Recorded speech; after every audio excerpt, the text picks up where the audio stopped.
ভারত স্বাধীন হলো। মাওলানা আবুল কালাম আজাদের লেখা ভারত ভাগ নিয়ে আন্দোলনের নানা দিক, রাজনৈতিক পরিস্থিতি, ইতিহাসের ঘটনাগুলো নিয়ে তার অভিজ্ঞতা এবং তার বিশ্লেষণ। এই বইটি ইতিহাস প্রেমী ও গবেষকদের জন্য খুবই মূল্যবান একটি বই। ভারতীয় কংগ্রেস যে সেকুলারিজম ও জাতীয়তাবাদ নিয়ে রাজনীতি করতে চেয়েছিল, তাকে মাওলানা আজাদের মতো করে আর কেউ ধারণ করতে পেরেছিল কিনা সন্দেহ রয়ে যায়। তিনি হিন্দু মুসলিম ঐক্যের প্রবল সমর্থক ছিলেন এবং তিনি ধর্মের ভিত্তিতে দেশভাগের বিপক্ষে ছিলেন। তিনি জন্মগ্রহণ করেছিলেন 1888 সালের 11ই নভেম্বর মক্কায় এবং মৃত্যু হয় 1958 সালের 22 ফেব্রুয়ারি। আসুন আজ আমরা পাঠ করব তার বয়ানে ভারত স্বাধীন হলো। এই বইটি আমরা 8টি খণ্ডে প্রকাশ করব এবং অবশ্যই পূর্ণাঙ্গ সংস্করণটি এখানে পাঠ করা হবে। এই পূর্ণাঙ্গ সংস্করণটি প্রকাশিত হয়েছিল 1989 সালে ওরিয়েন্ট লংম্যান প্রাইভেট লিমিটেড থেকে। তাহলে শুরু করা যাক 8 খণ্ডে প্রকাশিত আমাদের ভারত স্বাধীন হলো বইটির 3য় খণ্ড। 3য় পর্বে আমরা পাঠ করব ক্রিপস মিশন ও অস্বস্তিকর বিরতি নিয়ে। তাহলে শুরু করা যাক আমাদের আজকের পর্বটি। 5. Cripps mission. যুদ্ধের সংকট যখন ঘোরালো হয়ে উঠল, লোকে আশা করল যে ভারতীয় সমস্যা সম্পর্কে ব্রিটিশ সরকারের মনোভাব এবার বদলাবে। কার্যত তাই ঘটল এবং 1942-এর ক্রিপস মিশন তারই ফল। এই মিশন নিয়ে আলোচনার আগে পূর্ববর্তী আরেকটি সময়ের কথা বলা দরকার। যখন যুদ্ধ শুরু হওয়ার অল্প কিছুদিন পরেই স্যার স্ট্যাফোর্ড ক্রিপস ভারতে আসেন। সেবার তার সফরকালে আমার সঙ্গে বহুবার কথাবার্তা হয়। বস্তুতপক্ষে কংগ্রেস ওয়ার্কিং কমিটির বৈঠকের সময় তিনি বেশ কয়েকদিন ওয়ার্ধায় কাটান।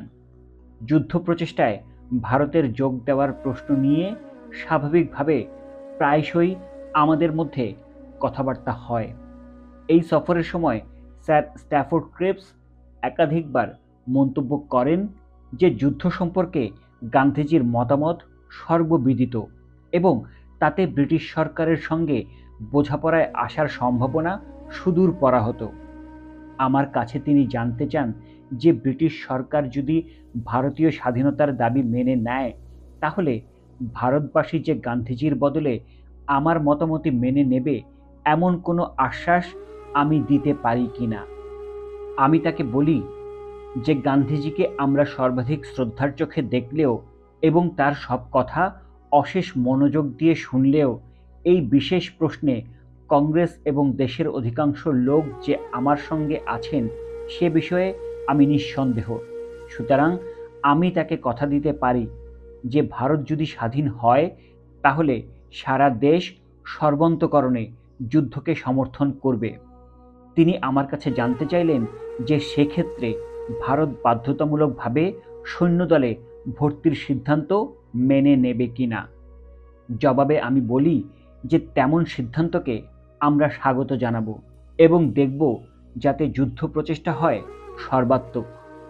স্যার স্ট্যাফোর্ড আমাদের আলোচনার সারাংশ এবং ব্রিটিশ সরকার ও ভারতীয়বাসীর মধ্যে বোঝাপড়ার জন্যে তার সংক্ষিপ্ত মতামত লেখা একটি স্মারকলিপি আমাকে পাঠিয়ে দেন।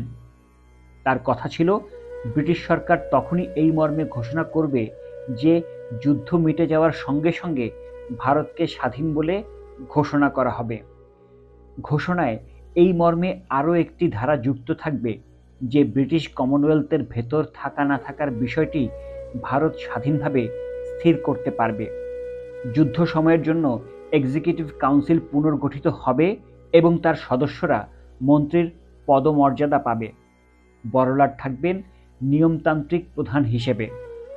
এইভাবে এটা হবে প্রকৃতপক্ষে ক্ষমতা হস্তান্তর। তবে এই হস্তান্তর আইন মোতাবেক হতে পারবে কেবল যুদ্ধ শেষ হওয়ার পর। স্যার স্ট্যাফোর্ড তার প্রস্তাব সম্পর্কে আমার প্রতিক্রিয়া জানতে চান। আমি বলি, এরকম একটি গুরুত্বপূর্ণ প্রশ্নের প্রাকল্পিক বয়ানের ওপর নির্দিষ্টভাবে আমি কিছু কবুল করতে পারছি না। তবে এই বিষয়ে আমি তাকে কথা দিতে পারি যে ভারতীয় জনসাধারণ একবার যখন নিঃসন্দেহ হবে যে ব্রিটিশ সরকার প্রকৃতই আগ্রহশীল, তখন আমাদের মতভেদ মিটিয়ে ফেলে বনিবনার একটা পথ পাওয়া যাবে। ভারতবর্ষ থেকে স্যার স্ট্যাফোর্ড ক্রিপস বেসরকারি পরিদর্শক হিসেবে রাশিয়ায় গেলেন। তার কিছুদিন পরই রাশিয়ায় তিনি ব্রিটেনের রাষ্ট্রদূত নিযুক্ত হলেন। অনেক সময় বলা হয় যে তারই চেষ্টায় সোভিয়েত রাশিয়ায় মিত্রশক্তির কাছাকাছি আসে। যখন জার্মানি শেষ পর্যন্ত রাশিয়া আক্রমণ করল, তখন হিটলার আর স্ট্যালিনের মধ্যে ভাঙন ধরানোর ব্যাপারে তাকেই বেশি রকম কৃতিত্ব দেওয়া হয়। এর দরুন তিনি বিরাট খ্যাতি পেলেন এবং ব্রিটিশ জনজীবনে তার মর্যাদা বেড়ে গেল। সোভিয়েত নীতির পরিবর্তনে তার সত্যিই কোনো হাত ছিল কিনা সে বিষয়ে আমার সন্দেহ আছে, কিন্তু যাই হোক না কেন তার সুনাম চরচর করে বেড়ে গিয়েছিল। যখন তিনি যুক্তরাজ্যে ফিরে গেলেন, তখন কিছু লোক এমনকি এও ভেবেছিলেন যে মিস্টার চার্চিলের জায়গায় হয়তোবা তিনিই সরকারের নেতা হবেন। ভারতীয় সমস্যার সমাধানের জন্য প্রেসিডেন্ট রুজভেল্ট যে ব্রিটিশ সরকারকে চাপ দিচ্ছিলেন সে কথা আগেই আমি উল্লেখ করেছি। পার্ল হারবারের পরে মার্কিন জনমত ক্রমেই বেশি বেশি করে জোরালো হয়ে উঠে দাবি করছিল যে যুদ্ধ প্রচেষ্টায় ভারতের স্বেচ্ছামূলক সহযোগিতা আদায় করতেই হবে। এমনকি চার্চিলও টের পাচ্ছিলেন যে একটা কোনো ঠাট দেখানো জরুরি। তিনি একটি নতুন পদক্ষেপ নেবার সিদ্ধান্ত করলেন এবং একটি নতুন নীতির মুখপাত্র হিসেবে ক্রিপসকে বেছে নিলেন। সোভিয়েত ইউনিয়ন থেকে ফেরার পর ক্রিপসের খ্যাতি তখন তুঙ্গে। লোকচক্ষে তিনি তখন এমন একজন মানুষ যিনি মস্কোতে একটি অতি লাজুক দৈত্যকর্ম খুব সার্থকভাবে সম্পন্ন করেছেন। সুতরাং ভারতে মিশন পাঠানোর ব্যাপারে যে তাকেই বেছে নেওয়া হবে সেটা বোঝাই যাচ্ছিল। তাছাড়া ভারতীয় সমস্যা নিয়ে দীর্ঘদিন ধরেই তার আগ্রহ দেখা গিয়েছিল। আমার দিক থেকে একথা বিশ্বাস করার যথেষ্ট কারণ আছে যে আগেরবার ভারত ভ্রমণে এসে তিনি ওয়ার্ধায় যে স্মারকলিপি তৈরি করেন সেটি তিনি চার্চিলের কাছে পেশ করেছিলেন। আমার ধারণা স্মারকলিপিতে যেসব প্রস্তাব ছিল চার্চিল তা গ্রহণ করেননি। এদিকে ক্রিপসের কিন্তু ধারণা হয়েছিল যে ওই পরিকল্পনাটি গৃহীত হয়েছে, সুতরাং ভারতে আসবার কথা বলতেই তিনি রাজি হয়ে যান। কেননা এর আগে আমার সঙ্গে কথা বলে তার মনে হয়েছিল যে তার প্রস্তাবে কংগ্রেসের রাজি হওয়ার বেশ বড় রকমের সম্ভাবনা রয়েছে। বিবিসি থেকে ক্রিপস মিশনের যে সংবাদ ঘোষণা করা হয় তাতে তাক লাগানোর মতো একটা ব্যাপার ছিল। বাজারে যখন প্রচুর জল্পনা কল্পনা চলছে তখনও কেউই সুনির্দিষ্টভাবে কিছু জানে না ব্রিটিশ সরকার ঠিক কী প্রস্তাব দেবে। ভারতে ওই খবর শোনা গিয়েছিল রাত ৮টায়।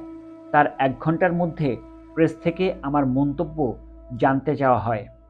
আমি বলি, স্যার স্ট্যাফোর্ড ক্রিপস যে প্রস্তাব আনছেন তার শর্তাবলী ঠিক কী তা খুঁটিয়ে পরীক্ষা না করে আমি এ বিষয়ে কোনো জবাব দিতে পারি না।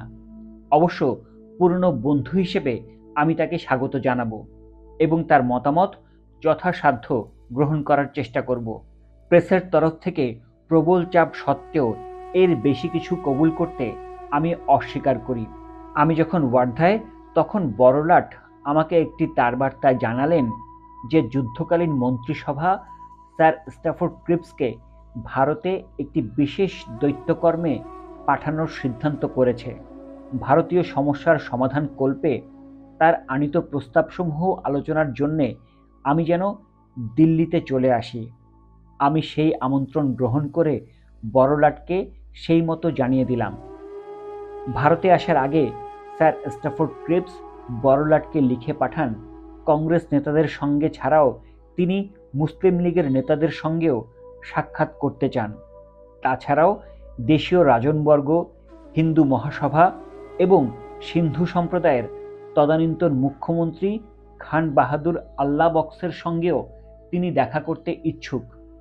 দিল্লিতে অনুষ্ঠিত জাতীয়তাবাদী মুসলিমদের কনভেনশনে সভাপতিত্ব করে ইদানিং কয়েক মাস খান বাহাদুর আল্লাবক্স বেশ গণ্যমান্য ব্যক্তি হয়ে উঠেছিলেন। এই সম্মেলনে যোগ না দিলেও আমি নেপথ্যে থেকে এর ব্যবস্থাপনায় সাহায্য করেছিলাম। খুব ধুমধাম করে এই সম্মেলন হয় এবং ভারতের চতুর্দিক থেকে 1400 প্রতিনিধি দিল্লিতে উপস্থিত হন। অধিবেশনটি এতই জমকালো হয় যে সাধারণ জাতীয়তাবাদী মুসলমানদের খেলো করার চেষ্টারত ব্রিটিশ ও ইঙ্গো ভারতীয় প্রেসও এর গুরুত্ব অগ্রাহ্য করতে পারেনি। তারা একথা স্বীকার করতে বাধ্য হয় যে এই সম্মেলনে প্রমাণ হয়েছে জাতীয়তাবাদী মুসলমানরা শক্তি হিসেবে নগণ্য নয়। এমনকি স্টেটসম্যান এবং টাইমস অফ ইন্ডিয়াও এই সম্মেলনের বিষয়ে সম্পাদকীয় নিবন্ধ লিখেছে। ব্রিটিশ সরকার ভারতের এতগুলো প্রতিষ্ঠানের প্রতিনিধির সঙ্গে কেন পরামর্শ করতে চাইল সেটা একটা ভেবে দেখার মতো বিষয়। কংগ্রেস ভারতীয় জনসাধারণের বিরাট গরিষ্ঠ অংশের মুখপাত্র, সে কথা সবাই জানে। এটা ঠিক যে মুসলমানদের একাংশের মধ্যে মুসলিম লীগের যথেষ্ট প্রভাব বেড়েছে, তবে তার একটা বড় কারণ হলো তার পেছনে সরকারের সমর্থন। অন্যান্য দলগুলো প্রায় সবাই সরকারের সৃষ্টি। কংগ্রেসের সঙ্গে ব্রিটিশ সরকার যদি কোনো বোঝাপড়ায় আসে তাহলে তার বিরোধিতা করার না আছে তাদের শক্তি, সাহস, না আছে সম্ভবত তেমন আগ্রহ।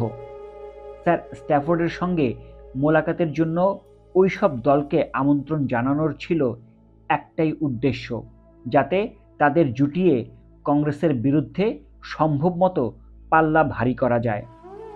ব্রিটিশ সরকার বাইরের দুনিয়াকে জানাতে চেয়েছিল যে ভারতে রয়েছে নানান দল এবং সারা দেশের হয়ে কংগ্রেসেরই কথা বলার হক নেই।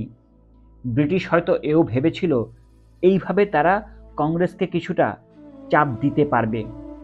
ক্রিপস যখন অন্যান্য ভারতীয় দলের নেতাদের সঙ্গে দেখা করছিলেন তখন সে কথা পূর্বাপর মনে রেখেই তিনি জাতীয়তাবাদী মুসলিম কনভেনশনের সভাপতিকে আমন্ত্রণ জানানো উচিত বলে ভেবেছিলেন।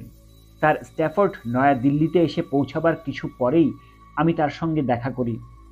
1942-এর 29শে মার্চ বেলা 3টার সময় আমাদের প্রথম সাক্ষাৎ হয়। স্যার স্ট্যাফোর্ড তার প্রস্তাব সম্বলিত একটি বিবৃতি তৈরি করেছিলেন। তিনি এই বিবৃতি আমাদের হাতে তুলে দিয়ে বললেন তার প্রস্তাবগুলি নিয়ে এরপর আরও আলোচনা করতে এবং কোনো ব্যাখ্যার দরকার হলে তা দিতে তিনি প্রস্তুত আছেন। আমি বিবৃতিটিতে নজর দিয়ে আমার চোখে পড়ল সেটি বড়লাটের একটি নতুন এক্সিকিউটিভ কাউন্সিলের প্রস্তাব। এখনকার সমস্ত সদস্য ইস্তফা দেবে। তখন জাতীয় কংগ্রেস এবং অন্যান্য প্রতিনিধিমূলক প্রতিষ্ঠানগুলোকে অনুরোধ করা হবে যেন তারা তাদের মনোনীত ব্যক্তিদের পাঠান। এরপর তাদের সবাইকে নিয়ে গড়া হবে নতুন এক্সিকিউটিভ কাউন্সিল। যুদ্ধ চলা অবধি এই কাউন্সিল কাজ করবে। ব্রিটিশ সরকার রীতিমতোভাবে প্রতিশ্রুতি দেবে যে লড়াই মিটে গেলে অচিরেই ভারতের স্বাধীনতার প্রশ্নটি নিয়ে বসা হবে। প্রস্তাবের নিটফল হলো এই যে বর্তমানে এক্সিকিউটিভ কাউন্সিলের ব্রিটিশ সদস্যদের গরিষ্ঠতার জায়গা এমন এক এক্সিকিউটিভ কাউন্সিল হবে যাতে একমাত্র ভারতীয়রাই হবেন সদস্য। ব্রিটিশ অফিসাররা থাকবেন সচিব হিসেবে, কিন্তু তারা কেউ কাউন্সিলের সদস্য হবেন না। অবশ্য সরকারের ব্যবস্থা প্রণালীর কোনো পরিবর্তন হবে না। আমি স্যার স্ট্যাফোর্ডকে জিজ্ঞেস করলাম এই কাউন্সিলে বড়লাটের স্থান কি হবে। স্যার স্ট্যাফোর্ড বললেন যে যুক্তরাজ্যে যেমন রাজা তেমনি এখানে বড়লাট শাসনতন্ত্রের মাথায় থেকে কাজ করবেন। কোনো রকম সন্দেহের অবকাশ না রেখে আমি তাকে এই বিষয়ে পাকা কথা দিয়ে বললাম যে শাসনতন্ত্রের প্রধান হিসেবে বড়লাট কাউন্সিলের পরামর্শ মতো চলতে বাধ্য থাকবেন। স্যার স্ট্যাফোর্ড বললেন এটাই এর ভেতরের অর্থ। আমি আবারও জানতে চাইলাম মূল প্রশ্ন হলো ক্ষমতার প্রয়োগ করবে কে, প্রস্তাবিত কাউন্সিল না বড়লাট? স্যার স্ট্যাফোর্ড পুনরুক্তি করে বললেন যে কাউন্সিলের হাতেই ক্ষমতা ন্যস্ত থাকবে, যেমন তা ব্রিটিশ মন্ত্রিসভার হাতে থাকে। তখন আমি জানতে চাইলাম এই প্রেক্ষাপটে ইন্ডিয়া অফিসের কী স্থান হবে। স্যার স্ট্যাফোর্ড জানালেন, এটা হলো খুঁটিনাটির ব্যাপার, এখনও অতদূর অবধি তিনি ভেবে দেখেননি। তবে তিনি এই আশ্বাস দিতে চান যে এ বিষয়ে কংগ্রেসের কিছু বলার থাকলে তা যথোচিত গুরুত্ব পাবে। স্যার স্ট্যাফোর্ড পরে আরও ভেবে বললেন যে ইন্ডিয়া অফিস থাকবে এবং সেখানে থাকবেন একজন সেক্রেটারি অফ স্টেট। অন্যান্য ডোমিনিয়নের ক্ষেত্রে যেমন ডোমিনিয়ন সেক্রেটারি থাকেন সেই রকমই। যুদ্ধ আরম্ভ হওয়ার ঠিক পরে পরেই স্বাধীনতা মেনে নেওয়ার শর্তে যুদ্ধে যোগ দিতে চেয়ে ভারত কিভাবে বারবার প্রস্তাব দিয়েছে আমি তার বিশদ বিবরণ দিলাম। বললাম, ব্রিটিশই সে সুযোগ নিতে ব্যর্থ হয়েছে এবং ভারত যুদ্ধে যে বৃহত্তর ভূমিকা নিতে পারেনি তার জন্যে তারাই সেদিক থেকে দায়ী। স্যার স্ট্যাফোর্ড বারবার বললেন যে এইসব ঘটে যাওয়ার জন্যে তিনি দুঃখিত, তবে এই বিষয়ে তার পুরোপুরি ভরসা আছে যে ব্রিটিশ মন্ত্রিসভার পক্ষ থেকে তার আনীত প্রস্তাব গৃহীত হলে ওইসব চুকে বুকে যাবে। এইভাবে আমাদের প্রথম সাক্ষাৎ আশাবাদের সুরে শেষ হলো। 1942-এর 29শে মার্চ কংগ্রেস ওয়ার্কিং কমিটির বৈঠক ডাকা হয় এবং 11ই এপ্রিল পর্যন্ত সেই অধিবেশন চলে। এর আগে বোধহয় কখনোই টানা এতদিন ধরে ওয়ার্কিং কমিটির বৈঠক হয়নি। সদস্যরা নানান মেজাজে এবং বিভিন্ন দৃষ্টিভঙ্গি থেকে ওইসব প্রস্তাবের যে মোকাবেলা করবেন সেটা সবাই আজ করেছিলেন। একেবারে প্রথম দিন থেকেই গান্ধীজি ওইসব প্রস্তাবে রাজি হওয়ার বিরুদ্ধে ছিলেন। আমার মনে হলো প্রস্তাবগুলোতে তার যত না আপত্তি, তার চেয়েও তার ঢের বেশি বিতৃষ্ণা যুদ্ধ সম্পর্কে। ভারতকে যুদ্ধে জড়াতে পারে এমন সব কিছুর প্রতি তার ছিল মজ্জাগত দুর্মর বিরাগ। ফলে বাস্তবিক পক্ষে খোলা মনে ওইসব প্রস্তাবের গুণাগুণ বিচার করা তার পক্ষে সম্ভব ছিল না।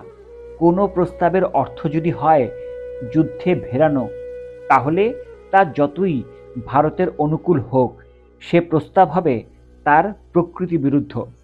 প্রস্তাবের শেষ অংশে বলা ছিল যে যুদ্ধ শেষ হওয়ার পর কংগ্রেস আর মুসলিম লীগকে সাম্প্রদায়িক সমস্যা মিটিয়ে ফেলার সুযোগ দেওয়া হবে। গান্ধীজির সেটাও পছন্দ হয়নি।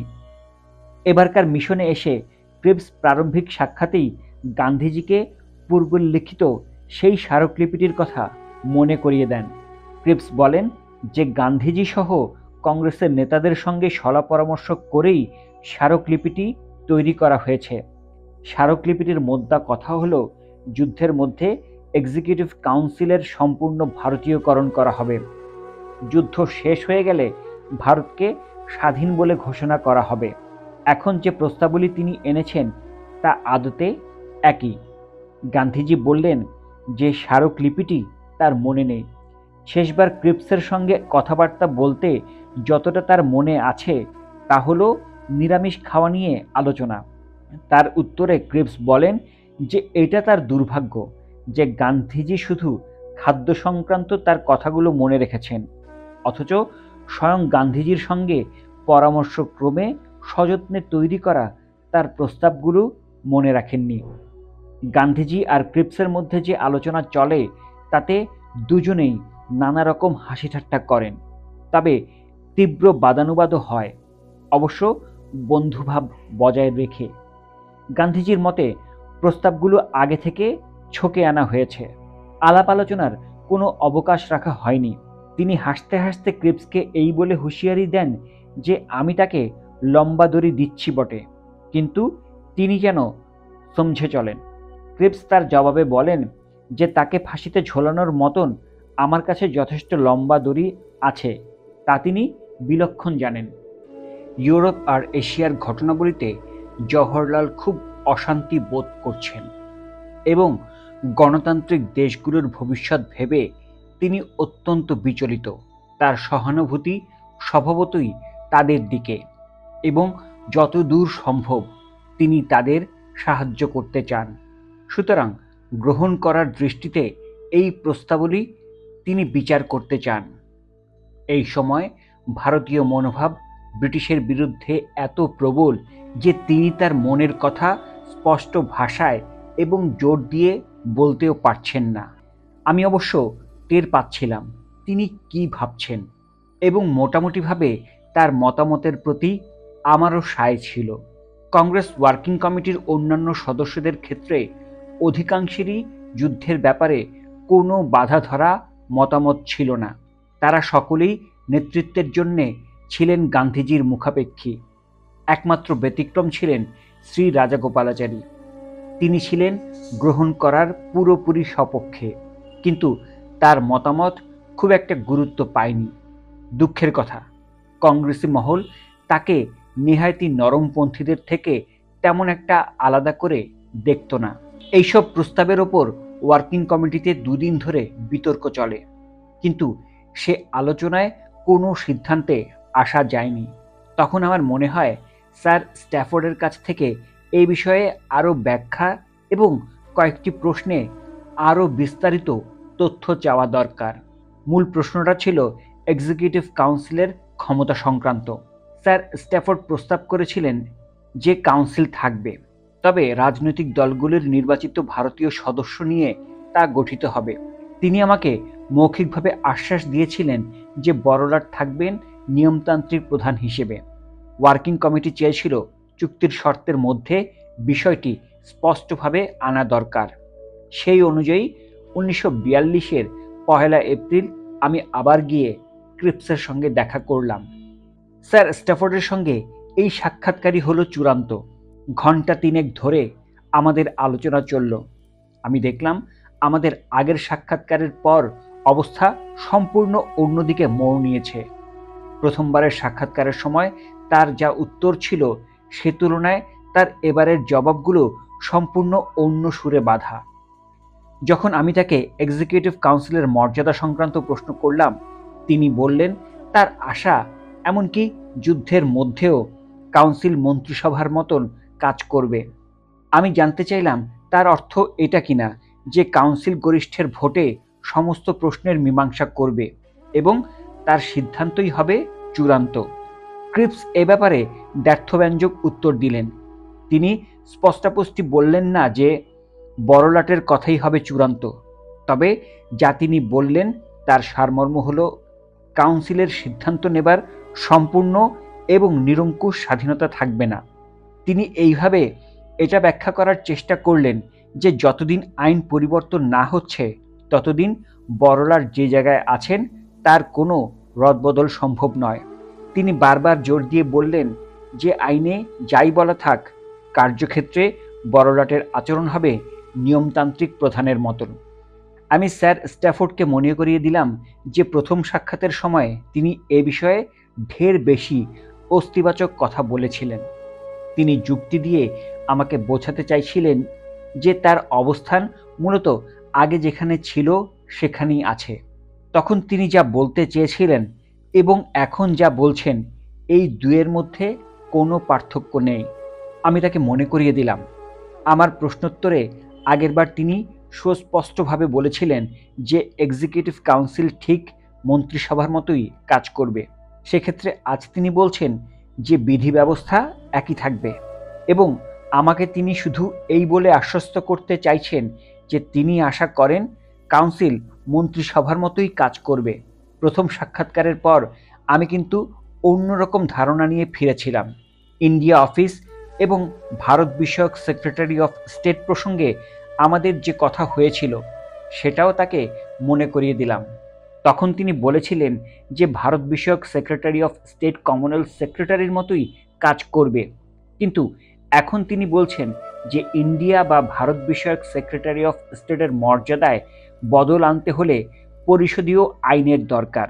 তার জবাবে ক্রিপস বললেন তার মতে ব্যবহারিক দিক থেকে ইন্ডিয়া অফিস নতুন ভিত্তিতে কাজ করবে, কিন্তু যে আইনে সেক্রেটারি অফ স্টেটের মর্যাদা বদলে কমনওয়েলথ সেক্রেটারির সমপর্যায়ভুক্ত করা যায় সেই আইন পাশ করার কিছু বাস্তব বাধা আছে। এরপর আমি যুদ্ধোত্তর পর্বে ভারতীয় স্বাধীনতার স্বীকৃতির প্রশ্নটি তুললাম। ক্রিপস বললেন যুদ্ধের পর নতুন দৃষ্টিকোণ থেকে ভারতের সমস্যা বিচার করা হবে এবং ভারত তার নিজের ভবিতব্য নির্ধারণের সুযোগ পাবে। তিনি আরও বললেন যে বন্ধু হিসেবে সাহস করে তিনি এই উপদেশটি দিতে চান যে আমরা যেন নতুন প্রশ্ন তুলে উটকো প্রতিবন্ধকতার সৃষ্টি না করি।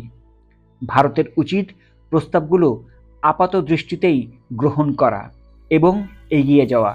এ ব্যাপারে তার মনে কোনো সন্দেহ ছিল না যে যুদ্ধের সময় ভারত যদি ব্রিটেনের সঙ্গে সহযোগিতা করে তাহলে যুদ্ধের পর তার স্বাধীনতা লাভ সুনিশ্চিত। স্যার স্ট্যাফোর্ড ক্রিপস প্রথমবার ও দ্বিতীয়বার সাক্ষাতের মাঝখানে কেন তার অবস্থান বদল করলেন তা নিয়ে ভারতে এবং বাইরে অনেক রকমের জল্পনা কল্পনা হয়েছিল। একটি সম্ভাব্য ব্যাখ্যা হলো এই যে মৌলিক অবস্থার কোনো বদল ছাড়াই স্যার স্ট্যাফোর্ড আশা করেছিলেন তার বোঝানোর ক্ষমতার জোরে এবং অমায়িক ব্যবহারের গুণে তিনি কংগ্রেসকে বুঝিয়ে সুঝিয়ে তার প্রস্তাব গ্রহণ করাতে পারবেন।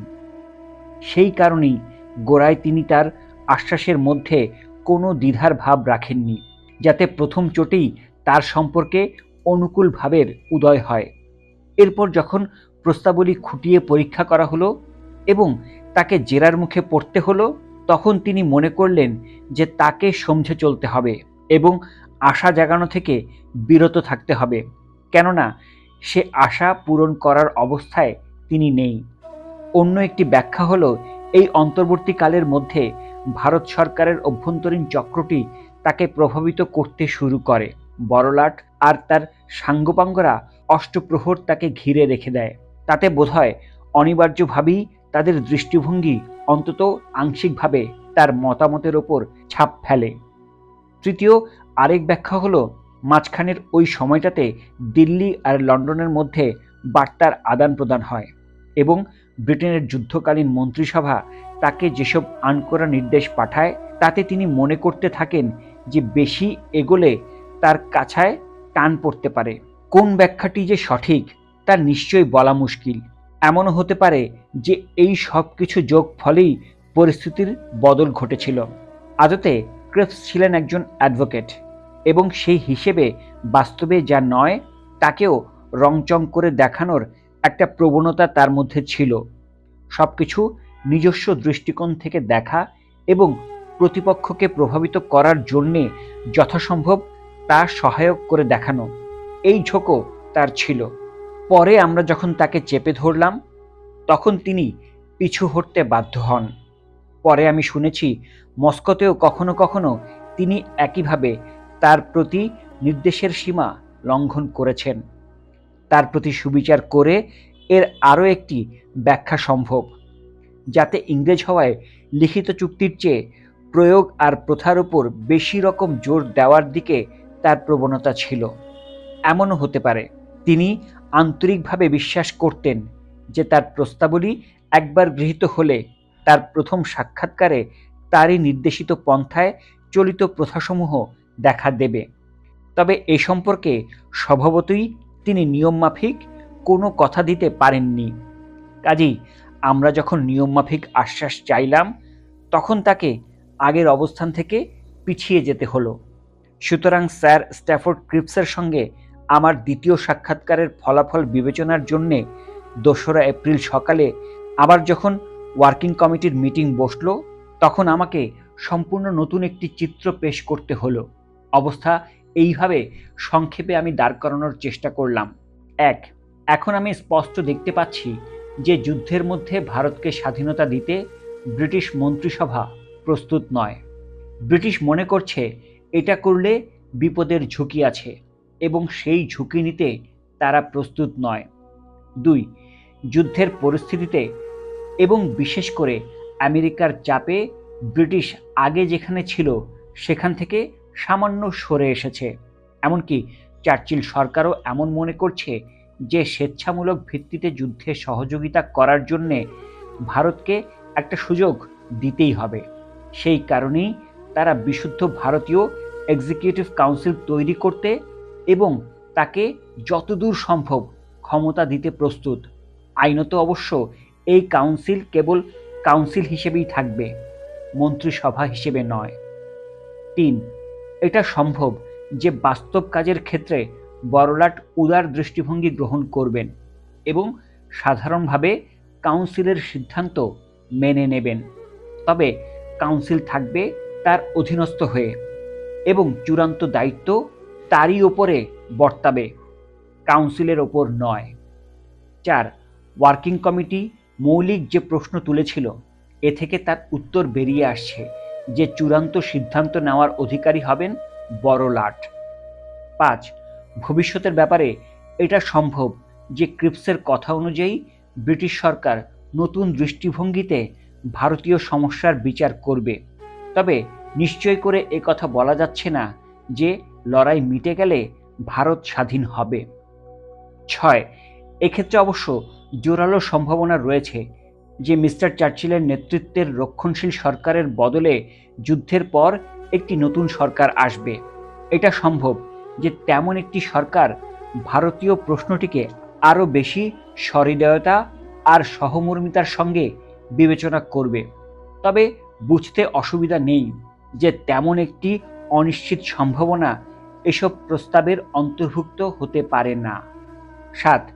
সুতরাং এর ফলাফল হলো এই যে কংগ্রেস যদি ক্রিপস প্রস্তাব গ্রহণ করে তাহলে লড়াই মিটে যাওয়ার পরেও ভারতের ভবিষ্যৎ সম্পর্কে কোনো স্পষ্ট ভরসা ছাড়াই তা করতে হবে। আমরা এইসব বিষয়ে আলোচনা করছিলাম ক্রিপস মিশন উপলক্ষে বিবিসির ঘোষণার পরিপ্রেক্ষিতে। তখন স্পষ্টভাবে এটা বলা হয়েছিল যে ভারত এবার তার নিজের ভাগ্য নির্ধারণের সুযোগ পাবে।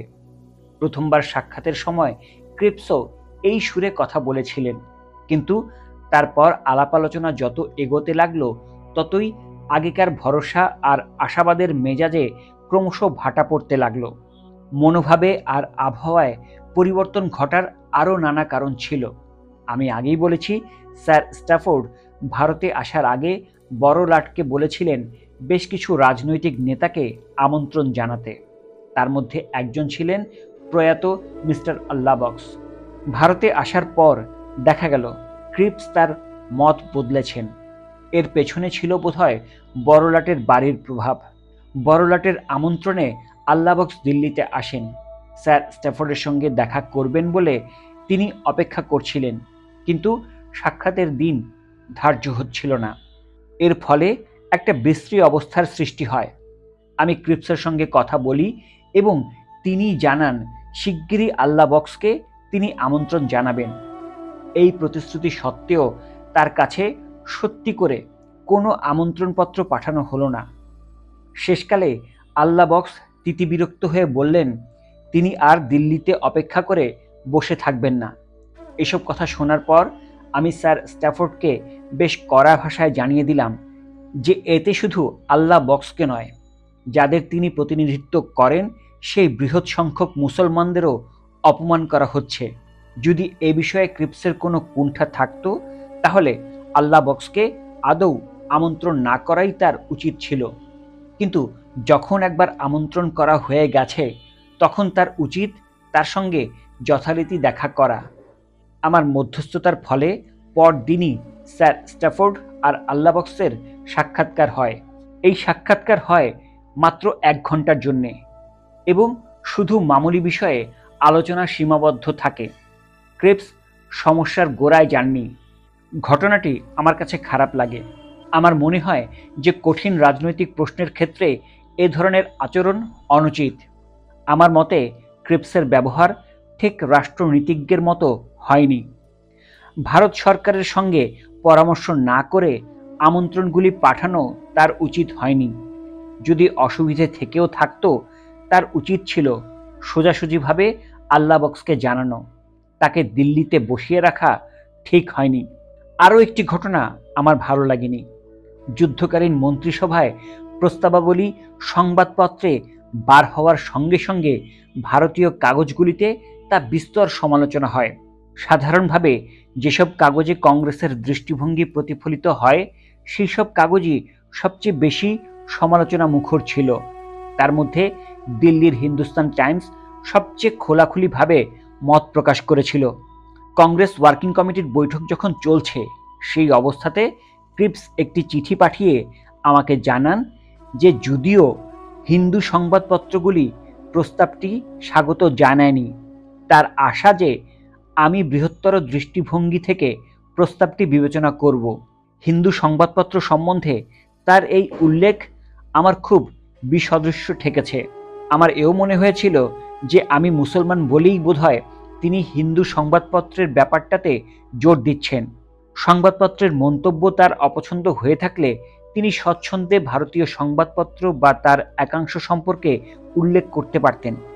আমি এই বলে তাকে জবাব দিই যে হিন্দু সংবাদপত্র সম্পর্কে তার উল্লেখে আমি আশ্চর্য হচ্ছি এবং আমি মনে করি না যে ভারতীয় সংবাদপত্রের বিভিন্ন মহলের মধ্যে এ ধরনের কোনো পার্থক্য টানা যুক্তিসঙ্গত।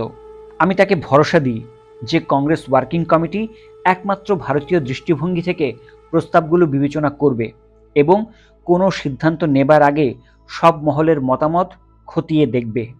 29শে মার্চ থেকে 11ই এপ্রিল ওয়ার্কিং কমিটিগুলির যে দীর্ঘ অধিবেশন হয়, আমি তাতে কার্যত সারা দিন উপস্থিত থেকেছি। তাছাড়া 2রা এপ্রিলের পর প্রায় প্রতি সন্ধ্যাতেই ক্রিপসের সঙ্গে আমি দেখা করেছি। কয়েকটি সভায় জওহরলাল আমার সঙ্গে থেকেছেন। ক্রিপসের প্রস্তাবিত আগমনের খবর পাওয়ার সঙ্গে সঙ্গে ওয়ার্কিং কমিটির সমস্ত সদস্যের কাছে এই বলে আমি একটি সার্কুলার চিঠি পাঠাই যে কেউ যেন পৃথকভাবে তার সাথে দেখা না করে। তার কারণ ছিল এই যে এই রকমের পৃথক পৃথক সাক্ষাৎকারের বিভ্রান্তি এবং ভুল বোঝাবুঝি হওয়ার সম্ভাবনা থাকে এবং কখনো কখনো বাস্তবে তা হয়েও থাকে। আমি তাতে এও বলি যে কোনো ওয়ার্কিং কমিটির সদস্য যদি বিশেষ কোনো ব্যাপারে বা ক্রিপসের সঙ্গে পরিচয়ের দরুন তার সঙ্গে দেখা করতে ইচ্ছুক হন, তিনি যেন তার অভিপ্রায়ের কথা প্রথমে আমাকে জানান। ক্রিপস আমার কাছে এই অনুযোগ করেন, আগেরবার তার ভারত সফরকালে ওয়ার্কিং কমিটির বহু সদস্যের সঙ্গে তার সাক্ষাৎ হয়েছিল। এবার তিনি দেখতে পাচ্ছেন যে আমি তাদের ওপর বিধিনিষেধ চাপিয়েছি এবং তারা তার সঙ্গে দেখা করতে ইচ্ছুক নন। এমনকি কোনো সামাজিক অনুষ্ঠানে দেখা হয়ে গেলেও তারা মুখ খুলতে চান না, কারণ তারা মনে করেন যে কিছু বললে কংগ্রেস সভাপতি আপত্তি করতে পারেন। আমি ক্রিপসকে বলি যে যখন কোনো দায়িত্বশীল প্রতিষ্ঠান সরকারের সঙ্গে আলাপ আলোচনা চালায় তখন তার স্বীকৃত মুখপাত্রদের মারফতই তা হওয়া উচিত। ওয়ার্কিং কমিটির সিদ্ধান্ত হলো যে কংগ্রেস সভাপতি আলাপ আলোচনা চালাবেন, সুতরাং ওয়ার্কিং কমিটির কোনো সদস্যদের আলাদাভাবে কথাবার্তা চালানো উচিত হবে না। তবে ক্রিপস যদি কোনো কারণে ওয়ার্কিং কমিটির সদস্যদের কোনো সদস্যের সঙ্গে দেখা করতে চান, আমি সানন্দে তার ব্যবস্থা করে দেব। ক্রিপস বললেন তার বিশেষ আগ্রহ ভুলাভাই দেশাইয়ের সঙ্গে দেখা করা। বিগত ভারত সফরে তার সঙ্গে তিনি থেকেছেন। তিনি যে খদ্দরের স্যুট পরেছিলেন সেটা দেখিয়ে ক্রিপস মৃদু হেসে বললেন, এমনকি এখন আমি যে পোশাক পরে রয়েছি সেটা ভুলাভাই দেশাইয়েরই দেওয়া। ওয়ার্কিং কমিটিতে ব্রিটিশের প্রস্তাব নিয়ে বিতর্ক চলতে থাকলো। গান্ধীজি ছিলেন গ্রহণের বিপক্ষে, জওহরলালের মত ছিল প্রস্তাবের পক্ষে। দুজনের সঙ্গেই আমার ছিল মত পার্থক্য। যুদ্ধের বিরুদ্ধে বলে গান্ধীজি ছিলেন প্রস্তাবের বিপক্ষে, জওহরলাল পক্ষে ছিলেন গণতান্ত্রিক দেশগুলোর প্রতি তার অনুরাগের জন্য। মার্শাল চিয়াংকাই শেখ ভারতীয় জনসাধারণের কাছে যে আবেদন জানিয়েছিলেন তার দ্বারাও তিনি প্রভাবিত হয়েছিলেন। সুতরাং কংগ্রেসের মানহানি না ঘটিয়ে যদি সম্ভব হয় তাহলে তিনি প্রস্তাব গ্রহণেরই পক্ষে। আমার দিক থেকে প্রস্তাব যাচাই করার ছিল একটাই কোষ্টি পাথর। ব্রিটিশ সরকারের প্রস্তাব কি ভারতকে পরিণামে স্বাধীনতা দেবে? তা যদি দেয়, আমরা সানন্দে এ প্রস্তাব গ্রহণ করব এবং তাতে মনে কোনো রকম কিন্তু ভাব রাখা চলবে না। যদি না দেয়, আমরা নির্দ্বিধায় তা প্রত্যাখ্যান করব।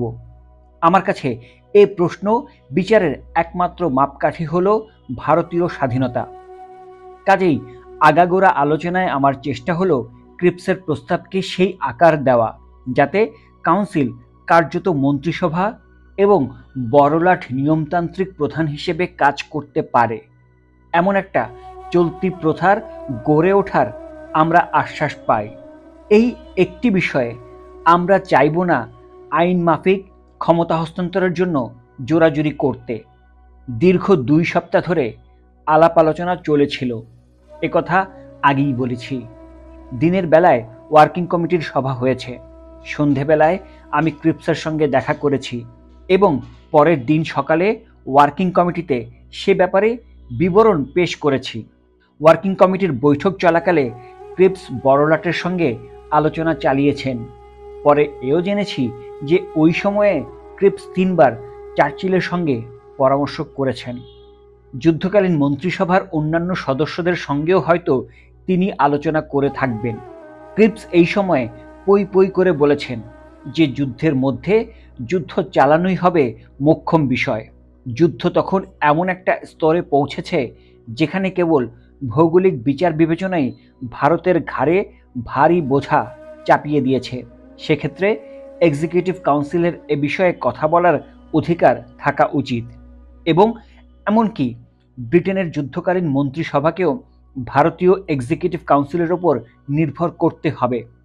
ক্রিপসের যুক্তি ছিল এমন একটা অবস্থায় কাউন্সিলের আইনগত ক্ষমতার সম্প্রসারণের ব্যাপারে পীড়াপিড়ি করার বা কাউন্সিলের সিদ্ধান্তই চূড়ান্ত হবে এ কথা লিখিতভাবে স্পষ্টাস্পষ্টি বলার প্রয়োজন নেই। এক্সিকিউটিভ কাউন্সিল যাদের নিয়ে গঠিত হবে, অবস্থার গতিতে সেই ভারতীয় নেতাদের ওপর ক্রমেই বেশি করে দায়িত্বভার বর্তাবে। ওয়াভেল ছিলেন তখন ভারতের সৈন্যাধ্যক্ষ। ক্রিপস তার সঙ্গে কয়েক দফায় আলোচনা করেন এবং বলেন যে আমার সঙ্গে দেখা করাটা তার উচিত। তিনি মনে করেছিলেন যে ওয়াভেলের সঙ্গে আমি দেখা করলে এবং যুদ্ধ পরিস্থিতি সম্পর্কে তার কাছ থেকে একটি বিবরণ পেলে তার একটা বাঞ্ছিত ফল হয়। সেই মতো ওয়াভেলের সঙ্গে দেখা করার জন্যে আমাকে তিনি চিঠি লিখেছিলেন। আমি সঙ্গে সঙ্গে তাতে রাজি হই এবং ক্রিপস একটি সাক্ষাৎকারের ব্যবস্থা করেন। ক্রিপস নিজে জওহরলাল আর আমাকে ওয়াভেলের কাছে নিয়ে গেলেন, কিন্তু আনুষ্ঠানিকভাবে আমাদের পরিচয় করিয়ে দিয়েই তিনি সেখান থেকে চলে গেলেন। ওয়াভেলের সঙ্গে 1 ঘন্টার উপর আমাদের কথা হলো, তবে সেসব আলোচনা থেকে এমন কিছু বেরিয়ে এলো না যাতে আমার মূল প্রশ্নের জবাব পাওয়া যায়। সৈনিক হিসেবে নয়, বরং রাজনীতিক হিসেবেই ওয়াভেল কথা বললেন। যুদ্ধের মধ্যে অন্যান্য সমস্ত প্রশ্ন ছাপিয়ে রণনীতির ব্যাপারটাই প্রধান বিবেচ্য হবে, এর ওপর তিনি জোর দিলেন। আমি তা অস্বীকার না করে বিশেষভাবে এটাই বললাম যে ভারতের প্রশাসন ক্ষমতা কার হাতে থাকবে তাই নিয়ে আমাদের মাথা ব্যথা। এ প্রশ্নের উপর তিনি কোনোই আলোকপাত করতে পারেননি। আমাদের জোর করার ফলে প্রস্তাবিত হলো যে এক্সিকিউটিভ কাউন্সিলের সদস্যদের একজন যুদ্ধ সংক্রান্ত সমস্যার দেখাশোনা করবে। ক্রিপস আমাদের বোঝাতে চাইলেন এতে যুদ্ধ পরিচালনার দায় দায়িত্বে ভারতীয় অংশীদারিত্ব সুনিশ্চিত হবে, কিন্তু তিনি এটা পরিষ্কারভাবে বলতে পারলেন না যে ভারতীয় সদস্য এবং সৈন্যাধ্যক্ষের সম্পর্ক ঠিক কী হবে। প্রধানত এই প্রশ্নটি আলোচনা করার জন্যে ওয়াভেলের সঙ্গে আমার সাক্ষাৎকারের ব্যবস্থা করলেন। আমি যখন ওয়াভেলকে জিজ্ঞেস করলাম কাউন্সিলের ভারতীয় সদস্যের ভূমিকা একজন দায়িত্বশীল ক্যাবিনেট মন্ত্রীর সমান হবে কিনা, তিনি সরাসরি তার কোনো উত্তর দিতে পারলেন না। তার সঙ্গে যে কথাবার্তা হলো তা থেকে আমি বুঝে গেলাম যে ভারতীয় সদস্যটির দায়িত্ব থাকবে কিন্তু কোনো ক্ষমতা থাকবে না। তার উপর খাদ্য, পানীয়শালা, রসদ ও অন্যান্য জিনিসের যোগান এবং যানবাহনের ভার থাকবে, কিন্তু যোদ্ধা বাহিনীর ব্যাপারে তার প্রায় কোনো কথাই খাটবে না। অবস্থা যা দাঁড়ালো সংক্ষেপে তা এই। ক্রিপসের প্রস্তাবে জোর দিয়ে বলা হলো যুদ্ধ শেষ হলে ভারতীয় স্বাধীনতা স্বীকৃত হবে। যুদ্ধের মধ্যে একমাত্র পরিবর্তন হবে যে এক্সিকিউটিভ কাউন্সিল হবে পুরোপুরি ভারতীয় এবং তাতে রাজনৈতিক দলের নেতারা থাকবেন। সাম্প্রদায়িক সমস্যার প্রসঙ্গে ক্রিপস বললেন যে যুদ্ধের পর ইউনিয়নে যোগ দেওয়া না দেওয়া প্রদেশগুলোর পক্ষে স্বেচ্ছামূলক হবে। যুদ্ধের পর স্বাধীনতা স্বীকৃতি পাবে।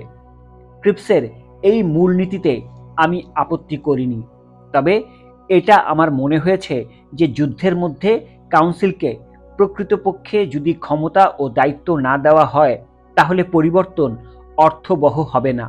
আমার প্রথমবারের সাক্ষাৎকারে ক্রিপস এই বিষয়ের আশ্বাস দিয়ে বলেছিলেন যে কাউন্সিল ঠিক মন্ত্রিসভার মতোই কাজ করবে। পরে আলোচনা প্রসঙ্গে স্পষ্টই দেখা গেল এটা ছিল একটি আলংকারিক অতিশয়োক্তি। প্রস্তাবের আদত বস্তু ছিল সম্পূর্ণ আলাদা। এমনকি প্রদেশগুলিকে ইচ্ছে মতো ইউনিয়নের বাইরে থাকার অধিকার দেওয়ার মধ্যে আরও বড় রকমের গোঁজ ঢোকানো ছিল। এই জিনিস এবং সেই সঙ্গে ক্রিপস প্রস্তাবিত সাম্প্রদায়িক সমস্যার সমাধান গান্ধীজিকে প্রচণ্ডভাবে বিচলিত করেছিল। এই ব্যাপারে তার সাংঘাতিক প্রতিকূল প্রতিক্রিয়া হয়। ক্রিপসের সঙ্গে আমার প্রথম সাক্ষাৎকারের পর যখন আমি তার সঙ্গে দেখা করি, সঙ্গে সঙ্গে আমি বুঝে যাই যে গান্ধীজির কাছে ক্রিপসের প্রস্তাব একেবারেই গ্রহণযোগ্য বলে মনে হয়নি। তার ধারণা এতে আমাদের মুশকিল কেবল বেড়ে যাবে এবং সাম্প্রদায়িক সমস্যার মীমাংসা অসম্ভব হবে। ক্রিপসের সঙ্গে এই দফাটির অর্থ কী হতে পারে তা নিয়ে আমি খুঁটিয়ে আলোচনা করি। আমি তার কাছে জানতে চাই যে তার এবং যুদ্ধকালীন মন্ত্রিসভায় তার সহযোগীদের এই বিষয়ে মনোগত অভিপ্রায় ঠিক কী ছিল। ক্রিপস আমাকে বোঝাতে চেষ্টা করলেন যে সাম্প্রদায়িক সমস্যার মীমাংসা না হলে ভারতীয় রাজনৈতিক সমস্যা কিছুতেই মিটবে না। দুটির একটি উপায়ে তা হতে পারে। একটি হলো এক্ষুনি বিষয়টি নিষ্পত্তি করা, অন্য উপায় হলো যুদ্ধের পর যখন ভারতীয়দের হাতে ক্ষমতা আসবে সেই সময় পর্যন্ত বিষয়টি ঝুলিয়ে রাখা। ক্রিপস বললেন তার মতে বর্তমানে সমস্যাটি তুললে ভুল করা হবে, এতে শুধু আরও অসুবিধের সৃষ্টি হবে। সুতরাং একমাত্র কার্যকর জিনিস হবে যুদ্ধ শেষ হওয়া পর্যন্ত অপেক্ষা করা। অবশ্য তিনি আমাকে ভরসা দিয়ে বলেন হিন্দু আর মুসলমানরা যদি একটা রফায় আসতে পারে তাহলে এমনকি এখনও একটি সমাধান হতে পারে। আমি ক্রিপসকে বলি যে প্রদেশগুলোকে বেরিয়ে যাওয়ার যে অধিকার দেওয়া হয়েছে তার অর্থ আলাদা হওয়ার দরজা খুলে দেওয়া। ক্রিপস আত্মপক্ষ সমর্থনের চেষ্টায় দেখাতে চাইলেন যে সমগ্রভাবে একটি প্রদেশকে সেই অধিকার দেওয়া হয়েছে, কোনো বিশেষ সম্প্রদায়কে নয়। এই বিষয়ে তিনি নিঃসন্দেহ ছিলেন যে প্রদেশগুলোর বেরিয়ে যাওয়ার অধিকার একবার স্বীকার করে নিলে বাস্তবিক পক্ষে কোনো প্রদেশই সেই অধিকার দাবি করবে না। অন্যদিকে এই অধিকার না দিতে চাইলে সন্দেহের সৃষ্টি হবে।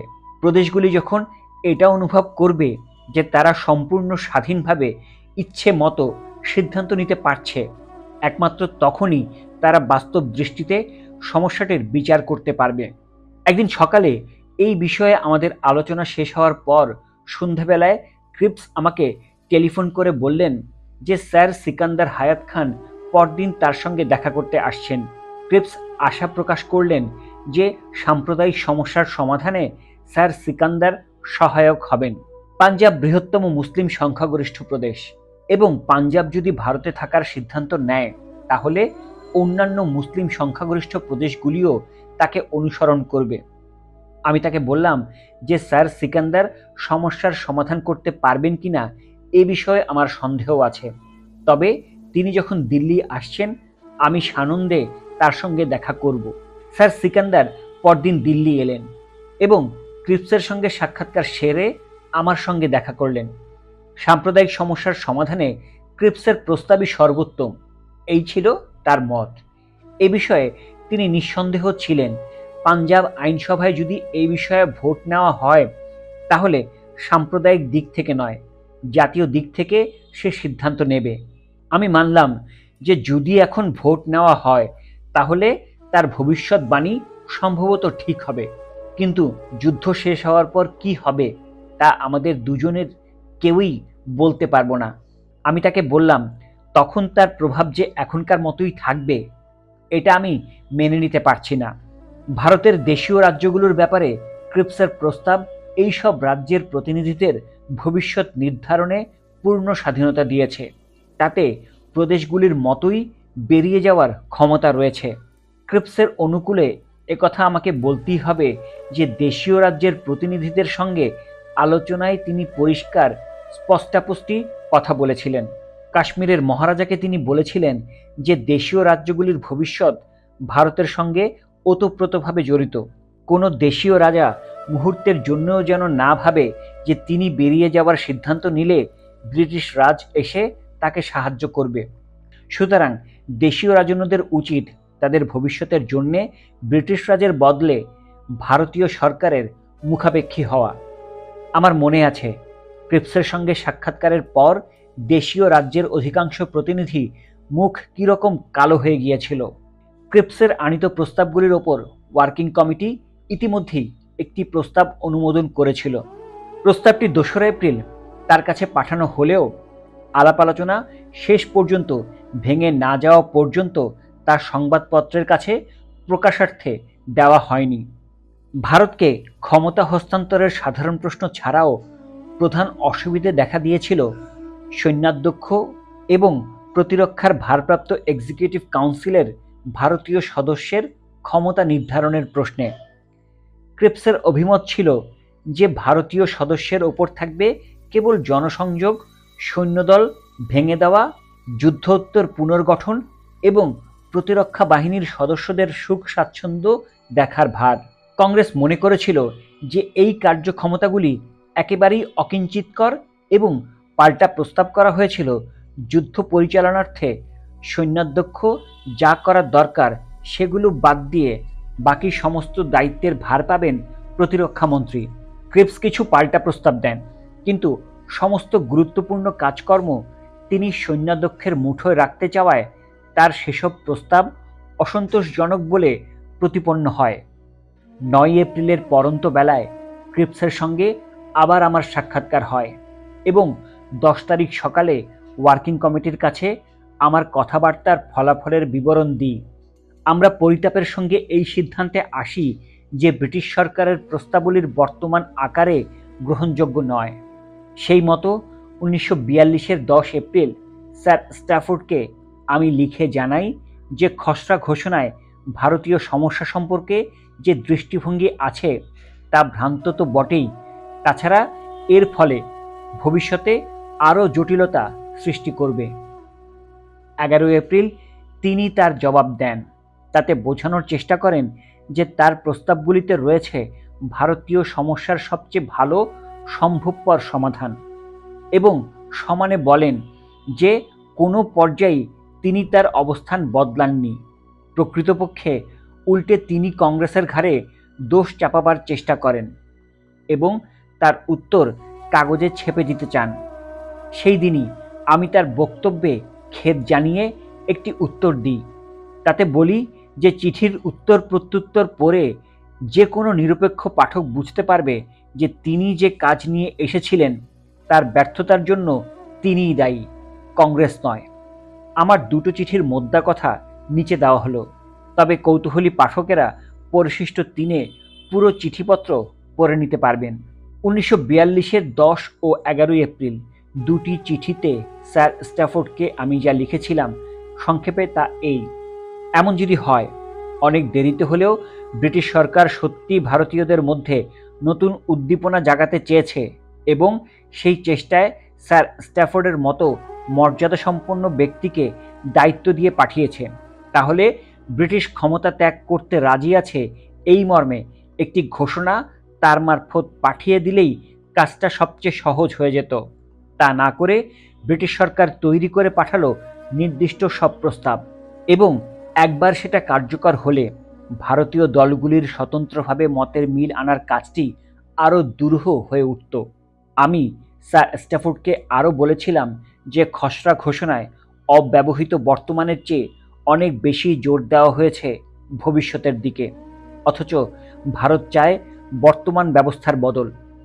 ঘোষণায় বর্তমান সম্পর্কিত প্রস্তাবগুলি ইতিমূলক নয়, বরং সেগুলো নীতিমূলক। এ অবস্থায় কংগ্রেসের পক্ষে এসব প্রস্তাব মেনে নেওয়ার আমি কোনো উপায় দেখছি না। আমি বলি যে ভারতকে ঘিরে এখন যুদ্ধের ভয়, এখন দরকার শত্রুর প্রতিরোধের জন্য ভারতবাসীর সাহস এবং প্রত্যয়। কিন্তু ব্রিটিশের মনোভাবের জন্যে কোটি কোটি মানুষের হৃদয়ের দীপ নিভে গিয়েছে, অথচ তারাই পারত দেশের জন্যে নিজেদের বলি দিতে। আমি এটা দেখাই যে এখন আমাদের মিলিত কর্তব্য হলো ভারতবাসীর অন্তরে দেশপ্রেমের আগুন নতুন করে জ্বালানোর জন্যে একটি মনস্তাত্ত্বিক উপায় উদ্ভাবন।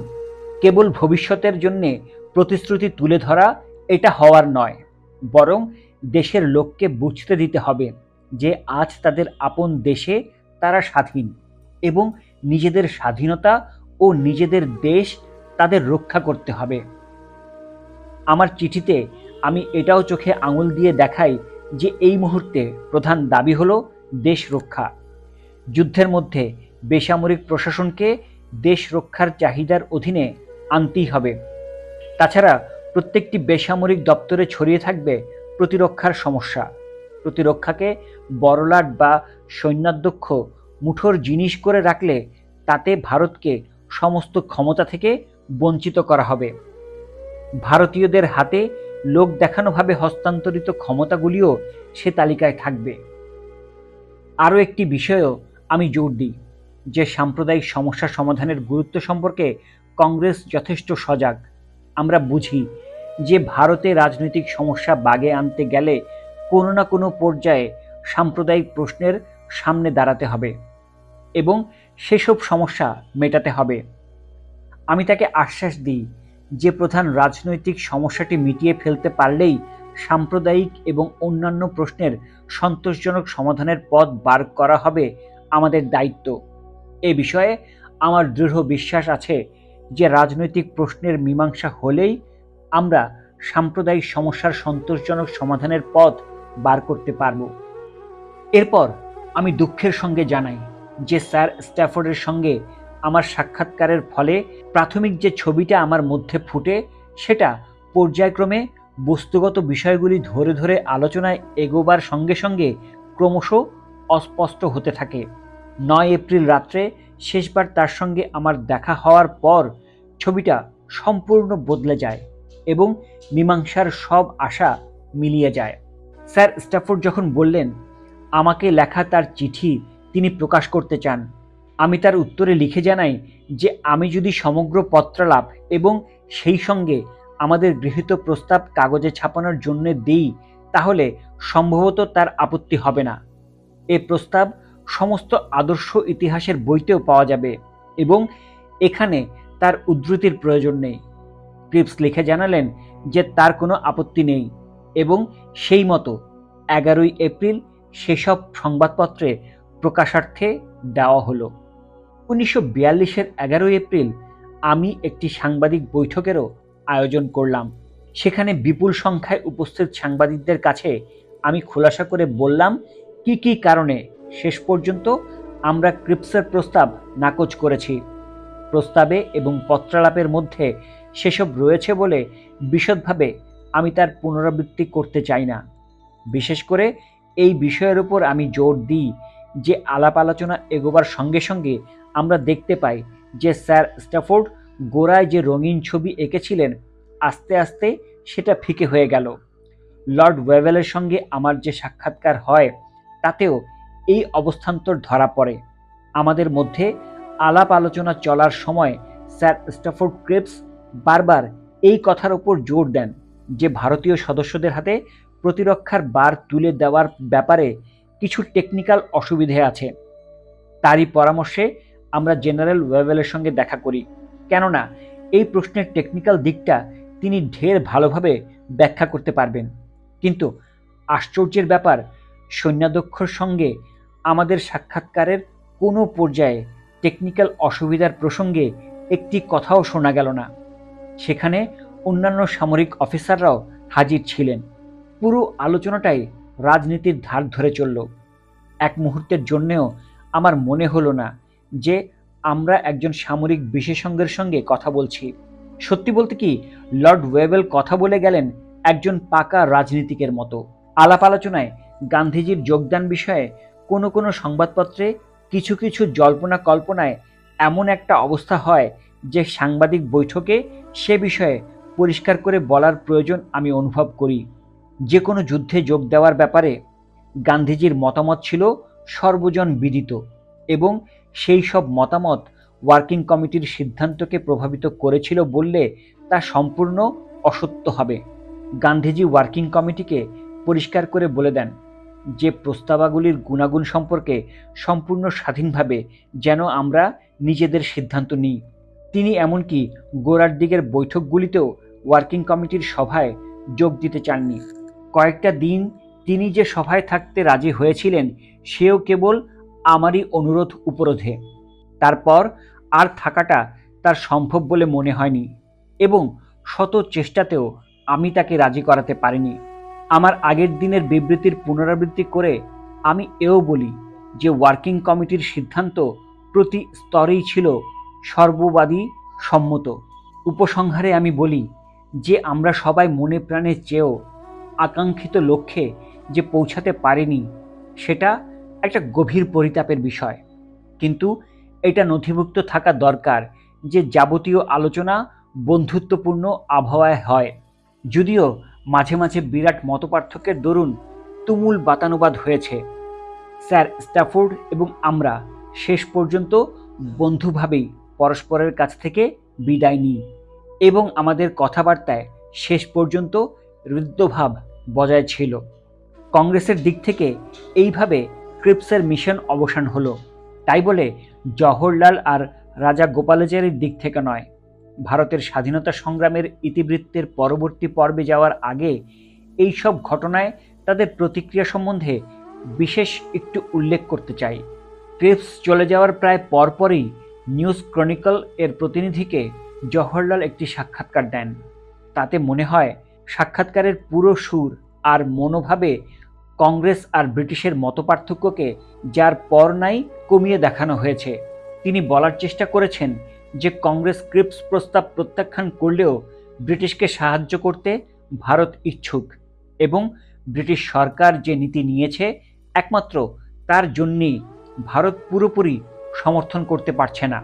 আমি এও জানতে পারি যে অল ইন্ডিয়া রেডিও থেকে জওহরলালের একটা ভাষণ প্রচার করার কথা হয়েছে। তার দৃষ্টিভঙ্গির কথা আমার জানা ছিল। আমার ভয় ছিল তার বিবৃতি সাধারণ লোকের মনে বিভ্রান্তির সৃষ্টি করতে পারে।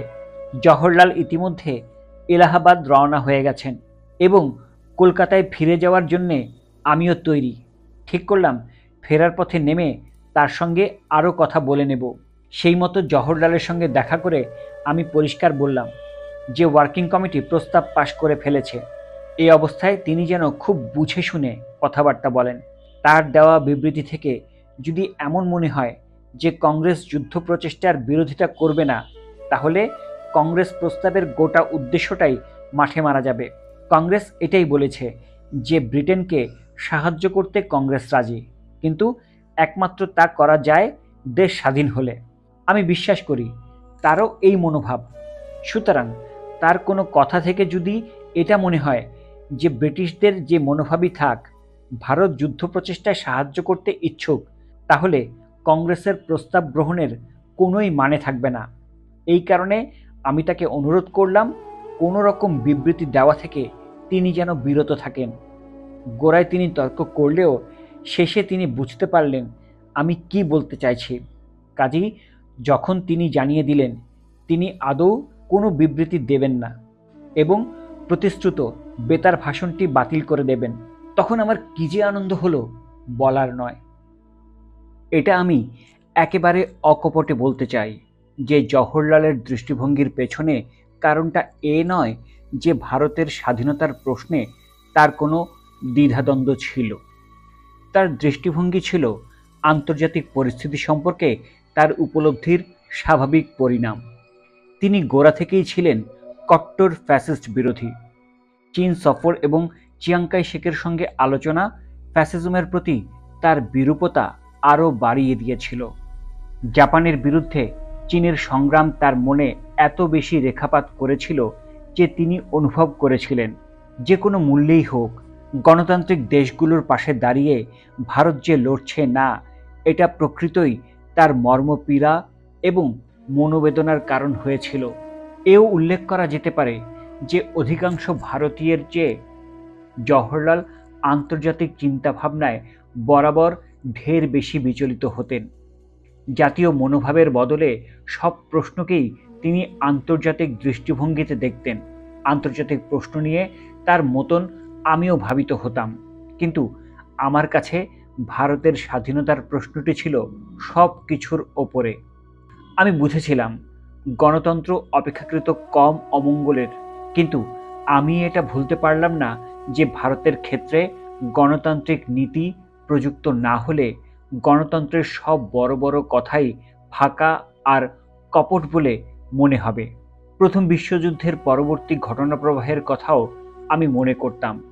ব্রিটিশ সে সময় বড় গলায় বলেছিল যে ছোট ছোট জাতিগুলোর অধিকার রক্ষার জন্যে জার্মান সাম্রাজ্যবাদের বিরুদ্ধে সে লড়ছে। যুক্তরাষ্ট্র যখন যুদ্ধে যোগ দিল, প্রেসিডেন্ট উইলসন বিখ্যাত 14 দফা সূত্রবদ্ধ করেন এবং সমস্ত জাতির আত্মনিয়ন্ত্রণের অধিকারের দাবি জানান। এ সত্ত্বেও ভারতের অধিকার গ্রাহ্য করা হয়নি। 14 দফার সূত্রটিও ভারতের ক্ষেত্রে কখনো প্রয়োগ করা হয়নি। সুতরাং আমার মনে হয়েছিল ভারতের বিষয়টি গুরুত্বের সঙ্গে বিবেচিত না হওয়া পর্যন্ত গণতান্ত্রিক শিবিরের সব কথাই নিরর্থক। সপ্তাহখানেক পরে কলকাতায় নিউজ ক্রনিকলসের সঙ্গে এক সাক্ষাৎকার প্রসঙ্গে আমি এসব কথা বলি। এই গোটা পর্বটিতে জওহরলাল প্রচণ্ড মানসিক অশান্তিতে কাটাচ্ছিলেন। সম্প্রতি তিনি চীন থেকে ফিরেছেন এবং তার উপর জেনারেলিসিমো আর মাদাম চিয়াংকাই শেকের বড় রকমের প্রভাব পড়েছিল। জাপানকে সার্থকভাবে প্রতিরোধ করতে হলে ভারতের সাহায্য যে অপরিহার্য, এটা তার কাছে ছিল স্পষ্ট। যখন ওয়ার্কিং কমিটির বৈঠক চলছে, সেই সময় একদিন সন্ধেবেলায় জওহরলাল আমার কাছে এলেন। তার সঙ্গে কথা বলে আমি বুঝলাম যে এমনকি ব্রিটিশের মনোভাবের কোনো পরিবর্তন না হলেও তিনি ক্রিপস প্রস্তাব গ্রহণ করার পক্ষে। ক্রিপস যে আশ্বাস দিয়েছিল তা সুবিধাজনক, কাজেই তার মতে আমাদের ইতস্তত করা উচিত নয়। এ কথা জওহরলাল ঠিক এই রকম স্পষ্টভাবে না বললেও তার সমস্ত যুক্তির ঝোঁক ছিল এই দিকে। এই আলোচনার ফলে আমি খুবই অস্বস্তি বোধ করেছিলাম এবং রাত 2টো অবধি দু চোখের পাতা এক করতে পারিনি। সকালে ঘুম ভেঙে উঠেই আমি শ্রীমতী রামেশ্বরী নেহরুর বাড়িতে যাই। জওহরলাল তখন সেখানে ছিলেন। 1 ঘন্টার উপর নানা বিষয়ে আমাদের আলোচনা হয়। আমি তাকে বলি যে তিনি যেভাবে ভাবছেন তাতে আমাদের স্বার্থে ঘা পড়বে। ভারতকে যদি সত্যিকার ক্ষমতা হস্তান্তর না করা হয় এবং শুধু একটা নতুন এক্সিকিউটিভ কাউন্সিল গঠন করে ছেড়ে দেওয়া হয়, তাহলে ক্রিপসের কাছ থেকে যে একমাত্র জিনিস আমরা পাব তা হলো প্রতিশ্রুতি, যা যুদ্ধের পর বলবৎ হবে। বর্তমান অবস্থায় তেমন প্রতিশ্রুতির বলতে গেলে কোনো মূল্যই নেই। কে জানে যুদ্ধের কি পরিণাম হবে। স্বাধীন দেশ হিসেবে যুদ্ধে যোগ দিতে আমরা রাজি ছিলাম। এ বিষয়ে ক্রিপসের প্রস্তাব আমাদের কিছুই দেয়নি। এমনকি যুদ্ধে যোগদানের সিদ্ধান্তটিও আমরা নিইনি, নিয়েছেন বড়লাট। আমাদের নিজেদের সিদ্ধান্ত নেবার সুযোগ না দিয়ে ক্রিপস চাইছেন বড়লাটের এই সিদ্ধান্তটি আমরা যেন মেনে নিই। এ সত্ত্বেও আমরা যদি প্রস্তাবটি গ্রহণ করি, তবে তার মানে দাঁড়াবে এই যে এ পর্যন্ত আমরা যা সিদ্ধান্ত নিয়েছি তা সবই ভ্রান্ত। আমি আরও বলি, যুদ্ধের পর পৃথিবী বদলাতে বাধ্য।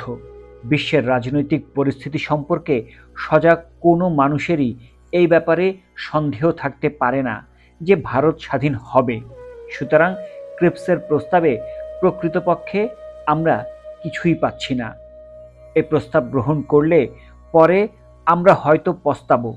ব্রিটিশ যদি কথার খেলাপ করে, তাহলে এমনকি নতুন করে কোনো সংগ্রাম শুরু করারও কোনো যৌক্তিকতা থাকবে না।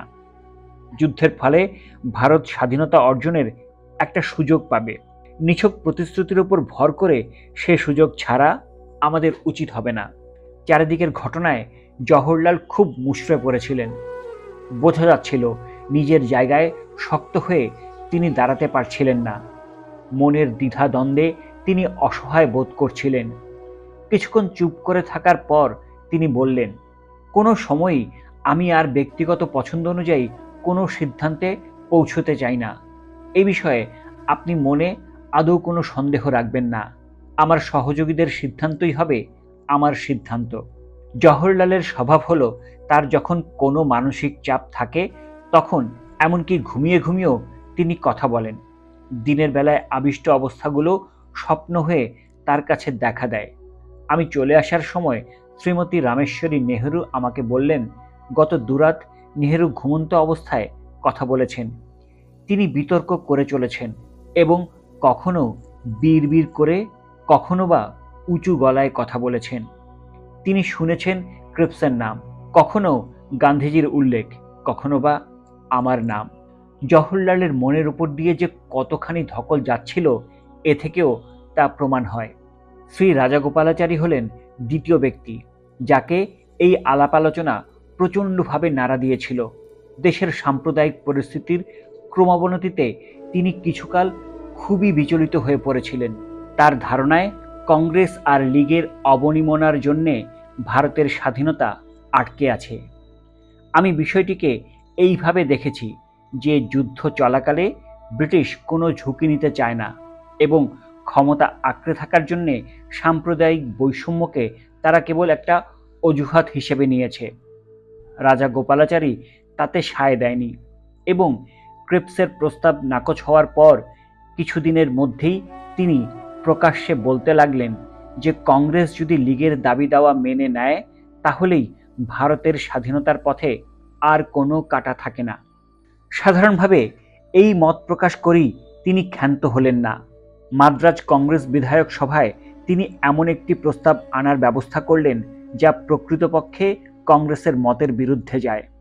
এই প্রস্তাব গৃহীত হলে কংগ্রেসের লোকদের মধ্যে বিরাট ক্ষোভ দেখা দেয় এবং তারা আমার কাছে বিস্তর প্রতিবাদ জানায়। এই প্রস্তাবটি অনুমোদন করার আগে রাজা গোপালাচারী আমার সঙ্গে কোনো রকম পরামর্শ করেননি। আমি যতদূর জানি আমাদের অন্য সহযোগীদের সঙ্গেও এ নিয়ে কোনো কথা বলেননি। কাগজে প্রস্তাবটি সম্পর্কে পড়ে আমি খুবই চিন্তায় পড়ে গেলাম। ওয়ার্কিং কমিটিতে আমার ঘনিষ্ঠ সহযোগীদের একজন যদি কংগ্রেসের সিদ্ধান্তের বিরুদ্ধে প্রচার করে বেড়াতে থাকেন তাহলে সংগঠনের নিয়ম শৃঙ্খলা দুর্বল তো হয়ই, সেই সঙ্গে লোকের মনে বিভ্রান্তি সৃষ্টি করে এবং তাতে সাম্রাজ্যবাদী শক্তিরই সুবিধে হয়। সেই মতো আমি মনে করি এই ব্যাপারে ওয়ার্কিং কমিটিতে আলোচনা হওয়া উচিত। আমি রাজা গোপালাচারীকে বলি যে মাদ্রাজ বিধানমণ্ডলীতে পাশ হওয়া প্রস্তাব কংগ্রেসের ঘোষিত নীতির সঙ্গে সঙ্গতিপূর্ণ নয়। ওয়ার্কিং কমিটির দায়িত্বশীল সদস্য হিসেবে এই ধরনের প্রস্তাবের সমস্ত সংস্রব তার এড়িয়ে যাওয়া উচিত ছিল। যদি সত্যি এ বিষয়ে দৃঢ় মত পোষণ করে থাকেন সে মত প্রকাশ করার আগে তার উচিত ছিল ওয়ার্কিং কমিটির সহযোগীদের সঙ্গে আগে আলোচনা করে নেওয়া। যদি ওয়ার্কিং কমিটি তার সঙ্গে একমত না হতো সেক্ষেত্রে তিনি ইস্তফা দিয়ে তারপর নিজের মতামত প্রচার করতে পারতেন। শ্রী রাজাগোপালাচারী স্বীকার করলেন যে মাদ্রাজ বিধানসভায় প্রস্তাব উত্থাপনের আগে ওয়ার্কিং কমিটির সঙ্গে বিষয়টি নিয়ে তার কথা বলে নেওয়া উচিত ছিল। তবু প্রস্তাব দুটিতে তার সুচিন্তিত মত ব্যক্ত হয়েছে বলে তিনি তা প্রত্যাহার করতে অপারগ। আমার কাছে লেখা একটি চিঠিতে সভাপতির সম্মতি না নিয়ে একটি গুরুতর বিতর্কমূলক প্রশ্নের প্রকাশে নিজের মত ব্যক্ত করার জন্যে দুঃখ প্রকাশ করেন এবং ওয়ার্কিং কমিটি থেকে পদত্যাগ করার ইচ্ছা প্রকাশ করেন। 6. অস্বস্তিকর বিরতি। ক্রিপস মিশন ব্যর্থ হওয়ায় সারা দেশে আশাভঙ্গ আর ক্রোধ দেখা দেয়। ভারতীয়রা অনেকেই মনে করলেন যে কেবল মার্কিন আর চীনের চাপে পড়েই চার্চিল মন্ত্রিসভা স্যার স্ট্যাফোর্ডকে পাঠিয়েছিলেন, কিন্তু আদতে ভারতীয় স্বাধীনতাকে স্বীকৃতি দেওয়ার কোনো মতলব মিস্টার চার্চিলের ছিল না। গুচ্ছের দলের সঙ্গে আলোচনার টালবাহানার উদ্দেশ্যই ছিল বাইরের দুনিয়ার সামনে প্রমাণ করা যে ভারতের প্রকৃত প্রতিনিধি কংগ্রেস নয় এবং ব্রিটিশ যে ভারতের হাতে ক্ষমতা তুলে দিতে পারছে না তার আসল কারণ হলো ভারতীয়দের মধ্যে অনৈক্য। এমনকি কংগ্রেসের লোকদের মধ্যেও ভুল বোঝাবুঝি আর বিভ্রান্তি থাকায় আমি নিখিল ভারত কংগ্রেস কমিটির অধিবেশন ডাকার সিদ্ধান্ত নেই। 1942-এর 29শে এপ্রিল থেকে 2রা মে এলাহাবাদে এই অধিবেশন হয় এবং তার ঠিক আগেই 27শে এপ্রিল থেকে 1লা মে অবধি ওয়ার্কিং কমিটির বৈঠক চলে। নিখিল ভারত কংগ্রেস কমিটির কর্মকাণ্ডের সূচনায় আমি বলি যে 1.5 মাস আগে ওয়ার্ধায় আমরা একত্র হয়েছিলাম। সেই সময় জানা গিয়েছিল যে ব্রিটিশ সরকার ভারতীয় সমস্যার ব্যাপারে একটি নতুন দৃষ্টিভঙ্গি নিয়ে চলবার সিদ্ধান্ত নিয়েছে ঘোষণা করা হয় ভারতীয় সমস্যার সমাধানকল্পে যুদ্ধকালীন মন্ত্রিসভার সদস্য স্যার স্ট্যাফোর্ড ক্রিপস কিছু আনকোরা প্রস্তাব নিয়ে ভারতে আসবেন। ওয়ার্ধায় ওয়ার্কিং কমিটি স্থির করে যে কংগ্রেস সভাপতি হিসেবে আমি কংগ্রেসের পক্ষ থেকে স্যার স্ট্যাফোর্ডের সঙ্গে দেখা করব। কয়েক দফায় স্যার স্ট্যাফোর্ডের সঙ্গে আমার সাক্ষাৎ হয় এবং তাকে আমি বলি যে খসড়া ঘোষণাটি হতাশাজনক। এতে নগদানগদি কিছু দেবার কথা নেই এবং এক অনিশ্চিত ভবিষ্যতের দিকে আঙুল দেখানো হয়েছে। বর্তমান সম্পর্কিত প্রস্তাবগুলি অস্পষ্ট তো বটেই, তাছাড়া জনগণের নিয়ন্ত্রণে কিছুই ছেড়ে দেওয়া হয়নি। একমাত্র ইংল্যান্ডেশ্বর সরকারের হাতে থাকবে প্রতিরক্ষার দায়িত্ব। দায়িত্ব এইভাবে আগলে রাখার দরুন ব্রিটিশের হাত থেকে ভারতীয়দের হাতে ক্ষমতা হস্তান্তর বরবাদ হয়ে যাবে। যুদ্ধের সময়ে সমস্ত বেসামরিক প্রশাসন ছিল প্রতিরক্ষার আওতায় এবং প্রতিরক্ষা কবজায় থাকলে সব কিছুই কবজায় থাকে। কমিটির কাছে আমি রিপোর্ট করি। স্যার স্ট্যাফোর্ড তার প্রথম দিকের কথাবার্তায় এই আশ্বাস দেন যে খসড়াটিতে যা আছে তা হলো জাতীয় সরকারের ভাবরূপ। নিয়মতান্ত্রিক প্রধানের সঙ্গে মন্ত্রিসভার যে সম্বন্ধ, সেই একই সম্বন্ধ হবে বড়লাটের আর সরকারের। কিন্তু পরে তা বজায় থাকেনি। ক্রিপসের প্রস্তাবের তার চেয়েও খারাপ দিক হলো যেভাবে তাতে সাম্প্রদায়িক সমস্যা আর ভারতীয় দেশীয় রাজ্য সংক্রান্ত প্রশ্নের সমাধান খোঁজা হয়েছে। উচিত ছিল এইসব সমস্যা মেটাবার ভার খোদ ভারতীয়দের হাতেই ছেড়ে দেওয়া। তা না করে ক্রিপস প্রস্তাবে এসব সমস্যার একটি অতীব আপত্তিকর সমাধান বাতলানো হয়েছে। স্যার স্ট্যাফোর্ড ক্রিপস আলাপ আলোচনার সূচনায় যে ছবি তুলে ধরেছিলেন, দিনে দিনে ফিকে হয়ে গিয়ে শেষটায় যা দাঁড়ালো তা আর তাকিয়ে দেখার মতন রইল না। কমিটিকে আমি বললাম, যুদ্ধ বাঁধার পর থেকেই ব্রিটিশের মনোভাবে কুণ্ঠার লক্ষণ ফুটে ওঠে। অন্যদিকে কংগ্রেস একটা বোঝাপড়ায় আসার জন্যে যতদূর সম্ভব এগিয়ে যায়, কিন্তু এটা পরিষ্কার বোঝা যায় যে কংগ্রেসের ওপর ব্রিটিশ সরকারের আস্থা নেই। সকলেই জানে পুরোদস্তুর অহিংসার দিক থেকে ওয়ার্কিং কমিটির কয়েকজন সদস্য মহাত্মা গান্ধীর পক্ষাবলম্বী ছিলেন।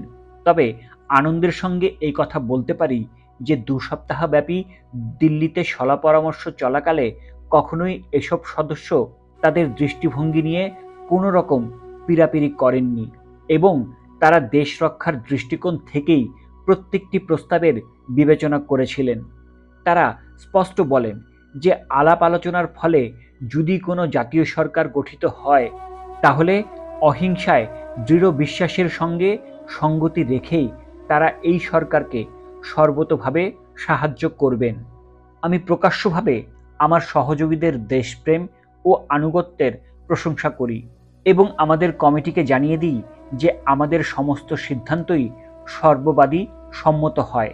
আমি এও জানাই যে সাম্প্রদায়িক ও অন্যান্য সমস্যা কিভাবে সমাধান করা যায় সেই সম্পর্কে আমাদের মনে পরিষ্কার ধারণা ছিল, কিন্তু তা ক্রিপসের প্রস্তাবের প্রতি আমাদের মনোভাবকে প্রভাবিত করতে পারেনি। একটিমাত্র যে কোষ্ঠী পাথরে আমরা প্রস্তাবটি যাচাই করি তা এই, এতে ব্রিটিশের হাত থেকে ভারতীয়দের হাতে ক্ষমতার হস্তান্তর হবে কি হবে না। রাজনৈতিক ক্ষমতা হস্তান্তর সম্পর্কিত প্রশ্নটির সন্তোষজনক মীমাংসা প্রথমে হয়ে গেলেই সাম্প্রদায়িক সমস্যাটি যে সন্তোষজনকভাবে আমরা মিটিয়ে ফেলতে পারতাম সে বিষয়ে আমার কোনো সন্দেহ ছিল না। কেউ কেউ এই রকমের মত প্রকাশ করেছিলেন যে ভারত ব্রিটিশ সমস্যার মীমাংসা করতে না পারলেও ক্রিপস মিশন যুদ্ধ সম্পর্কে লোকের মনোভাব বদলে দিতে পেরেছে। এই প্রসঙ্গ তুলে আমি বলি যে এটা একেবারেই বিপথে নিয়ে যাওয়ার ভ্রান্ত দৃষ্টিভঙ্গি। এই মিশন করার মধ্যে করেছে ভারত ব্রিটিশ বোঝাপড়ার ক্ষেত্রে বলতে গেলে অপূরণীয় ক্ষতি। আশা জাগিয়েছে কেবল নিরাশ করার জন্যে। এই বিশ্বাস দৃঢ় করেছে যে যুদ্ধের বিষয়ে কৃতদাস ভারতের কিছুই করার নেই। একমাত্র স্বাধীন ভারতই নিজেকে রক্ষা করতে পারে। স্যার স্ট্যাফোর্ড ক্রিপস এখানে বলেছেন যে ভারতীয় পরিস্থিতির মোকাবেলায় অতঃপর ব্রিটিশ সরকারের বদলে ভারতীয় জননেতাদেরই উদ্যোগ নিতে হবে। আমি ঘোষণা করি যে কংগ্রেস তার পক্ষে যতদূর সম্ভব এগিয়েছে এবং এরপর এই বিষয়ে কংগ্রেস আর কোনো উদ্যোগ নেবে না। এরপর আমি জাপানি আক্রমণের আসন্ন বিপদের উল্লেখ করি। যারা বিশ্বাস করে বা বলে জাপান ভারতকে স্বাধীনতা দেবে, আমি তাদের তীব্রভাবে সমালোচনা করি। প্রভু বদলের কথাটা ভাবা জাতীয় আত্মমর্যাদার দিক থেকে আমাদের শোভা পায় না। ব্রিটিশের সঙ্গে বিভেদ সত্ত্বেও আমরা জাপানি আগ্রাসন প্রতিরোধ করব। সক্রিয় হয়ে বা নিষ্ক্রিয় থেকে জাপানকে স্বাগত জানানোর কথাই ওঠে না। আমরা যদি স্বাধীন হতাম তাহলে কোনো দেশ আমাদের আক্রমণ করলে আমরা সশস্ত্র প্রতিরোধের রাস্তায় নিতাম। সশস্ত্র প্রতিরোধের রাস্তা থেকে আমাদের বঞ্চিত করা হয়েছে, কিন্তু আমাদের আছে অহিংসার অস্ত্র। গত 22 বছর ধরে এই অস্ত্রই আমরা কাজে লাগিয়েছি এবং এই অস্ত্র আমাদের হাত থেকে কেউই কেড়ে নিতে পারে না। নিখিল ভারত কংগ্রেস কমিটি ওয়ার্কিং কমিটির সিদ্ধান্ত অনুমোদন করেছে এবং ক্রিপস মিশন সংক্রান্ত তার পাশ করা প্রস্তাবকে পুনর্বার সমর্থন জানিয়েছে।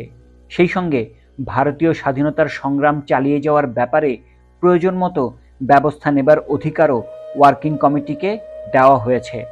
এলাহাবাদ থেকে আমি কলকাতায় ফিরে যাই এবং চতুর্দিকে অবস্থার অবনতি দেখে উদ্বিগ্ন হই। অধিকাংশ লোকেরই বিশ্বাস ব্রিটিশ যুদ্ধে পরাস্ত হবে এবং তারা কেউ কেউ চায় যে জাপানিরা জিতুক।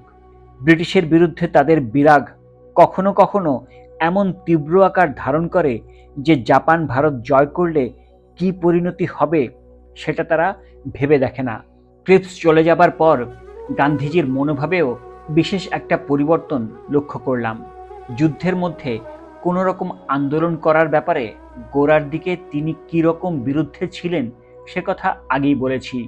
ভারত অহিংসার পথে চলবে এবং কোনো কারণেই তা থেকে সরে যাবে না, এই ছিল তার মত। তাই আমার চেষ্টা সত্ত্বেও কোনো রকম গণ আন্দোলনে তার সম্মতি দেননি, কেননা তার ভয় ছিল তেমন আন্দোলন পরিণামে সহিংস হয়ে উঠতে পারে। সত্যি বলতে কি কষ্টে যে আমি তাকে ব্যক্তিগত সত্যাগ্রহ বা আইন অমান্য আন্দোলনে তার সম্মতি আদায় করেছিলাম তা বলবার নয়। এমনকি সেক্ষেত্রেও তিনি এত বেশি শর্ত বেঁধে দিয়েছিলেন যে আন্দোলন নৈতিক দিক থেকে নিছক লোক দেখানো ব্যাপারে পরিণত হয়। গান্ধীজির মনের গতি তখন ঘুরে গিয়ে চরম নিষ্ক্রিয়তা থেকে চূড়ান্ত রকমের সংগঠিত গণ উদ্যমের অভিমুখী। প্রক্রিয়াটি হয়তো শুরু হয়েছিল আগেই, তবে ক্রিপস চলে যাওয়ার পরই তা স্পষ্ট রূপ পেল। 1942-এর জুন মাসে ওয়ার্ধায় তার সঙ্গে আমি দেখা করতে গিয়েছিলাম এবং দিন পাঁচেক তার কাছে ছিলাম। তখন তার সঙ্গে যা কথা হয় তাতে দেখলাম যুদ্ধের শুরুতে তার যা অবস্থান ছিল সেখান থেকে তিনি বহু দূরে সরে গেছেন। এই সময় আমি বোধ করতে থাকি যে সরকার আশঙ্কা করছে জাপান ভারত আক্রমণ করবে। গোটা দেশ যদি নাও আক্রান্ত হয়, জাপানিরা অন্তত বাংলা দখল করার চেষ্টা করবে, এরকম একটা ধারণা সরকারের ছিল বলে মনে হয়। সরকার ইতিমধ্যেই কিছু কিছু প্রয়োজনীয় প্রতিষেধক ব্যবস্থা নিয়েছে। বিভিন্ন জায়গায় প্রতিরোধের একটা প্ল্যান তারা ছকে ফেলেছিল এবং এমনকি পশ্চাদপসরণ প্রয়োজন হলে কোনখানে সরে আসবে সে সম্পর্কেও সাময়িক নির্দেশ তৈরি করেছিল। সরকার এও ঠিক করে যে জাপানি আক্রমণের মুখে যেন পৌরানীতি ধরনের ব্যবস্থা অবলম্বন করা হয়। জাপানিদের বঞ্চিত করার জন্যে গুরুত্বপূর্ণ সেতুগুলো উড়িয়ে দেওয়া এবং কলকারখানা নষ্ট করে ফেলার বিধি ব্যবস্থাও তৈরি হয়ে গিয়েছিল। জামশেদপুরের লৌহ ও ইস্পাত কারখানাটি ধ্বংস করার পরিকল্পনাটি কোনো ক্রমে ফাঁস হয়ে যায় এবং গোটা এলাকায় দারুণ দুশ্চিন্তা এবং বিক্ষোভের সঞ্চার হয়। আমি এই সমস্ত ঘটনাক্রমের কথা গান্ধীজিকে জানাই। আমি তাকে এও বলি যে আমার বিশ্বাস ভারতের মাটিতে জাপানিরা পা দিলে আমাদের পবিত্র কর্তব্য হবে আমাদের যা আছে তাই নিয়ে তাদের বিরুদ্ধে দাঁড়ানো। পুরনো প্রভু বদলে নতুন প্রভুকে বরদাস্ত করা আমার পক্ষে অসহনীয় মনে হয়েছিল। পুরনো সরকার কালক্রমে জরাজীর্ণ হয়ে পড়েছে এবং ক্রমেই তার মুষ্টি শিথিল হয়ে আসছে। সে জায়গায় যদি নবীন এবং বলবান বিজেতা এসে হাজির হয়, প্রকৃতপক্ষে তা আমাদের স্বার্থের পক্ষে ঢের বেশি ক্ষতিকর হবে। এই বিষয়ে আমি নিঃসংশয় ছিলাম যে জাপানিদের মতন একটা নতুন সাম্রাজ্যবাদকে হটানো ঢের বেশি কঠিন হবে। ভারতের ওপর জাপানিদের সম্ভাব্য আক্রমণ আশঙ্কা করে আমি ইতিমধ্যেই কয়েকটি ব্যবস্থা নিয়েছিলাম। জাপানিদের বিরুদ্ধে সাধারণ মানুষের প্রতিরোধ গড়ে তোলার সপক্ষে প্রচার চালানোর জন্যে কংগ্রেস সংগঠনগুলির কাছে আমি নির্দেশ পাঠাই। কলকাতাকে আমি কয়েকটি ওয়ার্ডে ভাগ করি এবং জাপানকে বাধা দিতে প্রতিজ্ঞাবদ্ধ স্বেচ্ছাসেবক বাহিনী গঠন করে তাতে লোক ভর্তি করতে শুরু করি। এই স্বেচ্ছাসেবকদের নির্দেশ দেওয়া হয় যে জাপানি সৈন্যরা এসে পড়লে যেন সম্ভাব্য সব রকমের উপায়ে তাদের পথে বাধা সৃষ্টি করা হয়। আমার পরিকল্পনাটি ছিল এই রকম: যেই জাপানি বাংলায় পৌঁছবে এবং ব্রিটিশ সৈন্যরা বিহারের দিকে পশ্চাদপসরণ করবে, সঙ্গে সঙ্গে কংগ্রেস এগিয়ে এসে দেশের নিয়ন্ত্রণ ভার গ্রহণ করবে। জাপানিরা স্থায়ীভাবে বসার আগেই আমাদের স্বেচ্ছা বাহিনীর সাহায্যে আমরা ক্ষমতা দখল করব। একমাত্র এই উপায়েই নতুন শত্রুর বিরুদ্ধে দাঁড়িয়ে আমরা আমাদের স্বাধীনতা অর্জন করতে পারি। প্রকৃতপক্ষে 1942-এর মে আর জুন মাস আমার অধিকাংশ সময়টাই কেটেছে এই নতুন ধারাটি উদ্ভাবন করতে এবং তা রূপায়িত করতে। গান্ধীজি আমার সঙ্গে একমত না হওয়ায় আমি খুব অবাক হলাম। তিনি আমাকে দ্বিধাহীন ভাষায় বললেন যে জাপানি বাহিনী যদি ভারতে আসেও তারা আসবে আমাদের শত্রু হিসেবে নয়, ব্রিটিশের শত্রু হিসেবে।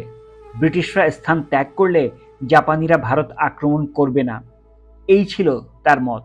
তার এই ধারণা আমি মানতে পারিনি এবং সুদীর্ঘ আলোচনার পরেও আমাদের তাতে মতের মিল হয়নি। এই মতভেদের মধ্যে দিয়েই আমরা পরস্পরের কাছ থেকে বিদায় নেই।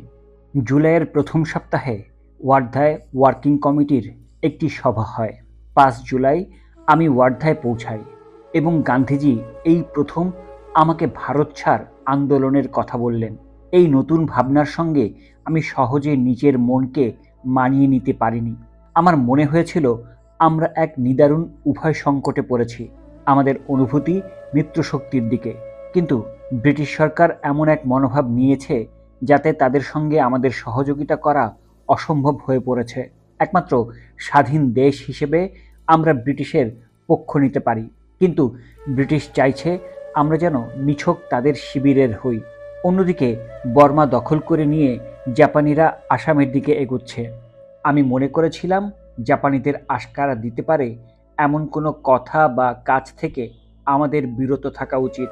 আমরা কেবল ঘটনা কি দাঁড়ায় তার জন্য অপেক্ষা করতে পারি এবং যুদ্ধ পরিস্থিতি কী রূপ নিচ্ছে তা নিরীক্ষণ করতে পারি। এতে গান্ধীজি একমত হলেন না। তিনি জোর দিয়ে বললেন যে এখন এমন একটা সময় যখন কংগ্রেসের উচিত দাবি তোলা যেন ব্রিটিশ ভারত ছেড়ে চলে যায়। তাতে ব্রিটিশ যদি রাজি হয় তাহলে আমরা জাপানিদের বলতে পারি তারা যেন আর এগিয়ে না আসে।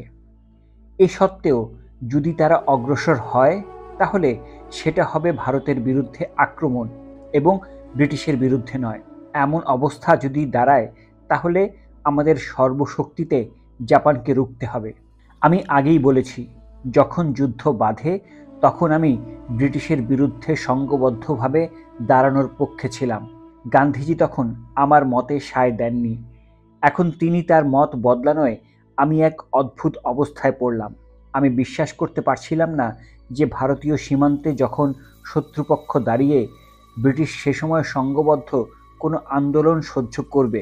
মনে হলো এই ব্যাপারে গান্ধীজি একটা অদ্ভুত বিশ্বাস ছিল যে তারা তা করবে। ব্রিটিশ তাকে তার নিজস্ব পদ্ধতিতে আন্দোলন গড়ে তুলতে দেবে, এই ছিল তার মত।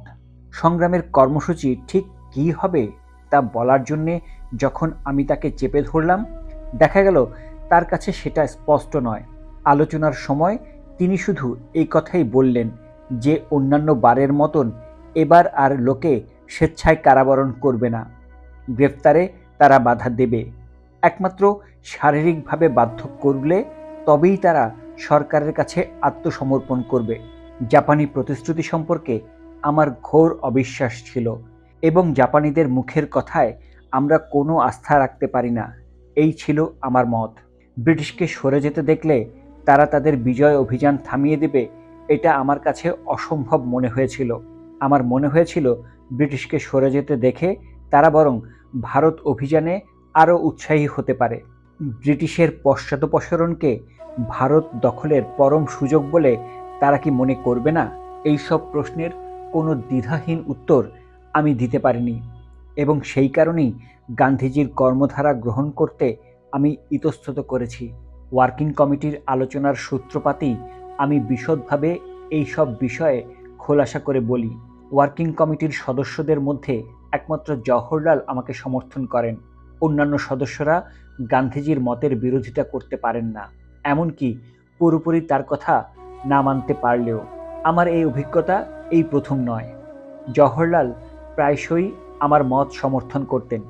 তিনি ছাড়া অন্যান্য সব সদস্যই মোটামুটিভাবে গান্ধীজির পদাঙ্ক অনুসরণ করে চলতেন। সর্দার প্যাটেল, ডক্টর রাজেন্দ্র প্রসাদ আর আচার্য কৃপালনীর যুদ্ধ সম্পর্কে কোনো সুস্পষ্ট ধারণা ছিল না। তারা কোনো বিষয়ে নিজেদের বিচার বুদ্ধি বড় একটা প্রয়োগ করতেন না, এবং যত যাই হোক গান্ধীজির গোড়ে গোড় দিয়ে চলতেই অভ্যস্ত ছিলেন। সুতরাং তাদের সঙ্গে আলোচনা করাটা ছিল প্রায় নিরর্থক। যতই তাদের সঙ্গে আলোচনা করি না কেন, তারা শেষ পর্যন্ত বলবেন গান্ধীজির ওপর আমাদের আস্থা রাখতে হবে। তার উপর যদি আমরা ভরসা রাখি, একটা কোনো উপায় তিনি বার করবেনই। এই ছিল তাদের মত। তারা দিতেন 1930-এর লবণ সত্যাগ্রহের নজির। সত্যাগ্রহ আরম্ভ হওয়ার আগে কেউ জানত না কি ঘটতে চলেছে। এই আন্দোলন সম্পর্কে খোদ সরকারেরই নাক ছিটকানোর ভাব ছিল, এবং খোলাখুলিভাবেই তা নিয়ে হাসাহাসি করেছে। শেষ পর্যন্ত অবশ্য লবণ সত্যাগ্রহ আন্দোলনের বিরাট জয় হলো, এবং ব্রিটিশ আপোষ রফায় আসতে বাধ্য হলো। সর্দার প্যাটেল এবং তার সহযোগীরা মনে করতেন এবারও গান্ধীজির তেমন সাফল্য অর্জন করবেন। আমি কবুল করছি যে এই ধরনের যুক্তিতে আমার মন সায় দেয়নি। সম্ভবত গান্ধীজি ধারণা করেছিলেন যে যুদ্ধ ভারতের সীমান্তে এসে যাওয়ায় আন্দোলন শুরু হওয়া মাত্র ব্রিটিশ কংগ্রেসের সঙ্গে একটা রফা করে নেবে। যদি নাও হয়, তবু জাপানিরা যখন ভারতের দোরগোড়ায়, তখন কোনো চরম পথ নিতে ব্রিটিশ ইতস্তত করবে। তিনি ভেবেছিলেন এর ফলে কংগ্রেস একটি সার্থক আন্দোলন গড়ে তোলার সময় এবং সুযোগ পাবে। আমার ধারণা ছিল সম্পূর্ণ আলাদা। আমি এ বিষয়ে নিঃসংশয় ছিলাম। যুদ্ধের এই কঠিন সময়ে সরকার কোনো রকম গণ আন্দোলন বরদাস্ত করবে না। ব্রিটিশের পক্ষে এই ছিল জীবন মরণের প্রশ্ন। সুতরাং তারা সঙ্গে সঙ্গে চরম ব্যবস্থা নেবে। আমি পরিষ্কার দেখতে পাচ্ছিলাম, আন্দোলনের সিদ্ধান্ত নিলেই সঙ্গে সঙ্গে সরকার সমস্ত কংগ্রেস নেতাকে গ্রেফতার করবে, এবং তারপর কি ঘটবে তা কেউ বলতে পারে না। আমি দৃঢ়ভাবে মনে করেছিলাম যে তখন যা অবস্থা, তাতে অহিংস আন্দোলন করা যাবে না। একমাত্র নেতারা উপস্থিত থেকে সক্রিয়ভাবে প্রতিটি পদক্ষেপ নিয়ন্ত্রণ করলে তবেই আন্দোলন অহিংস থাকতে পারবে।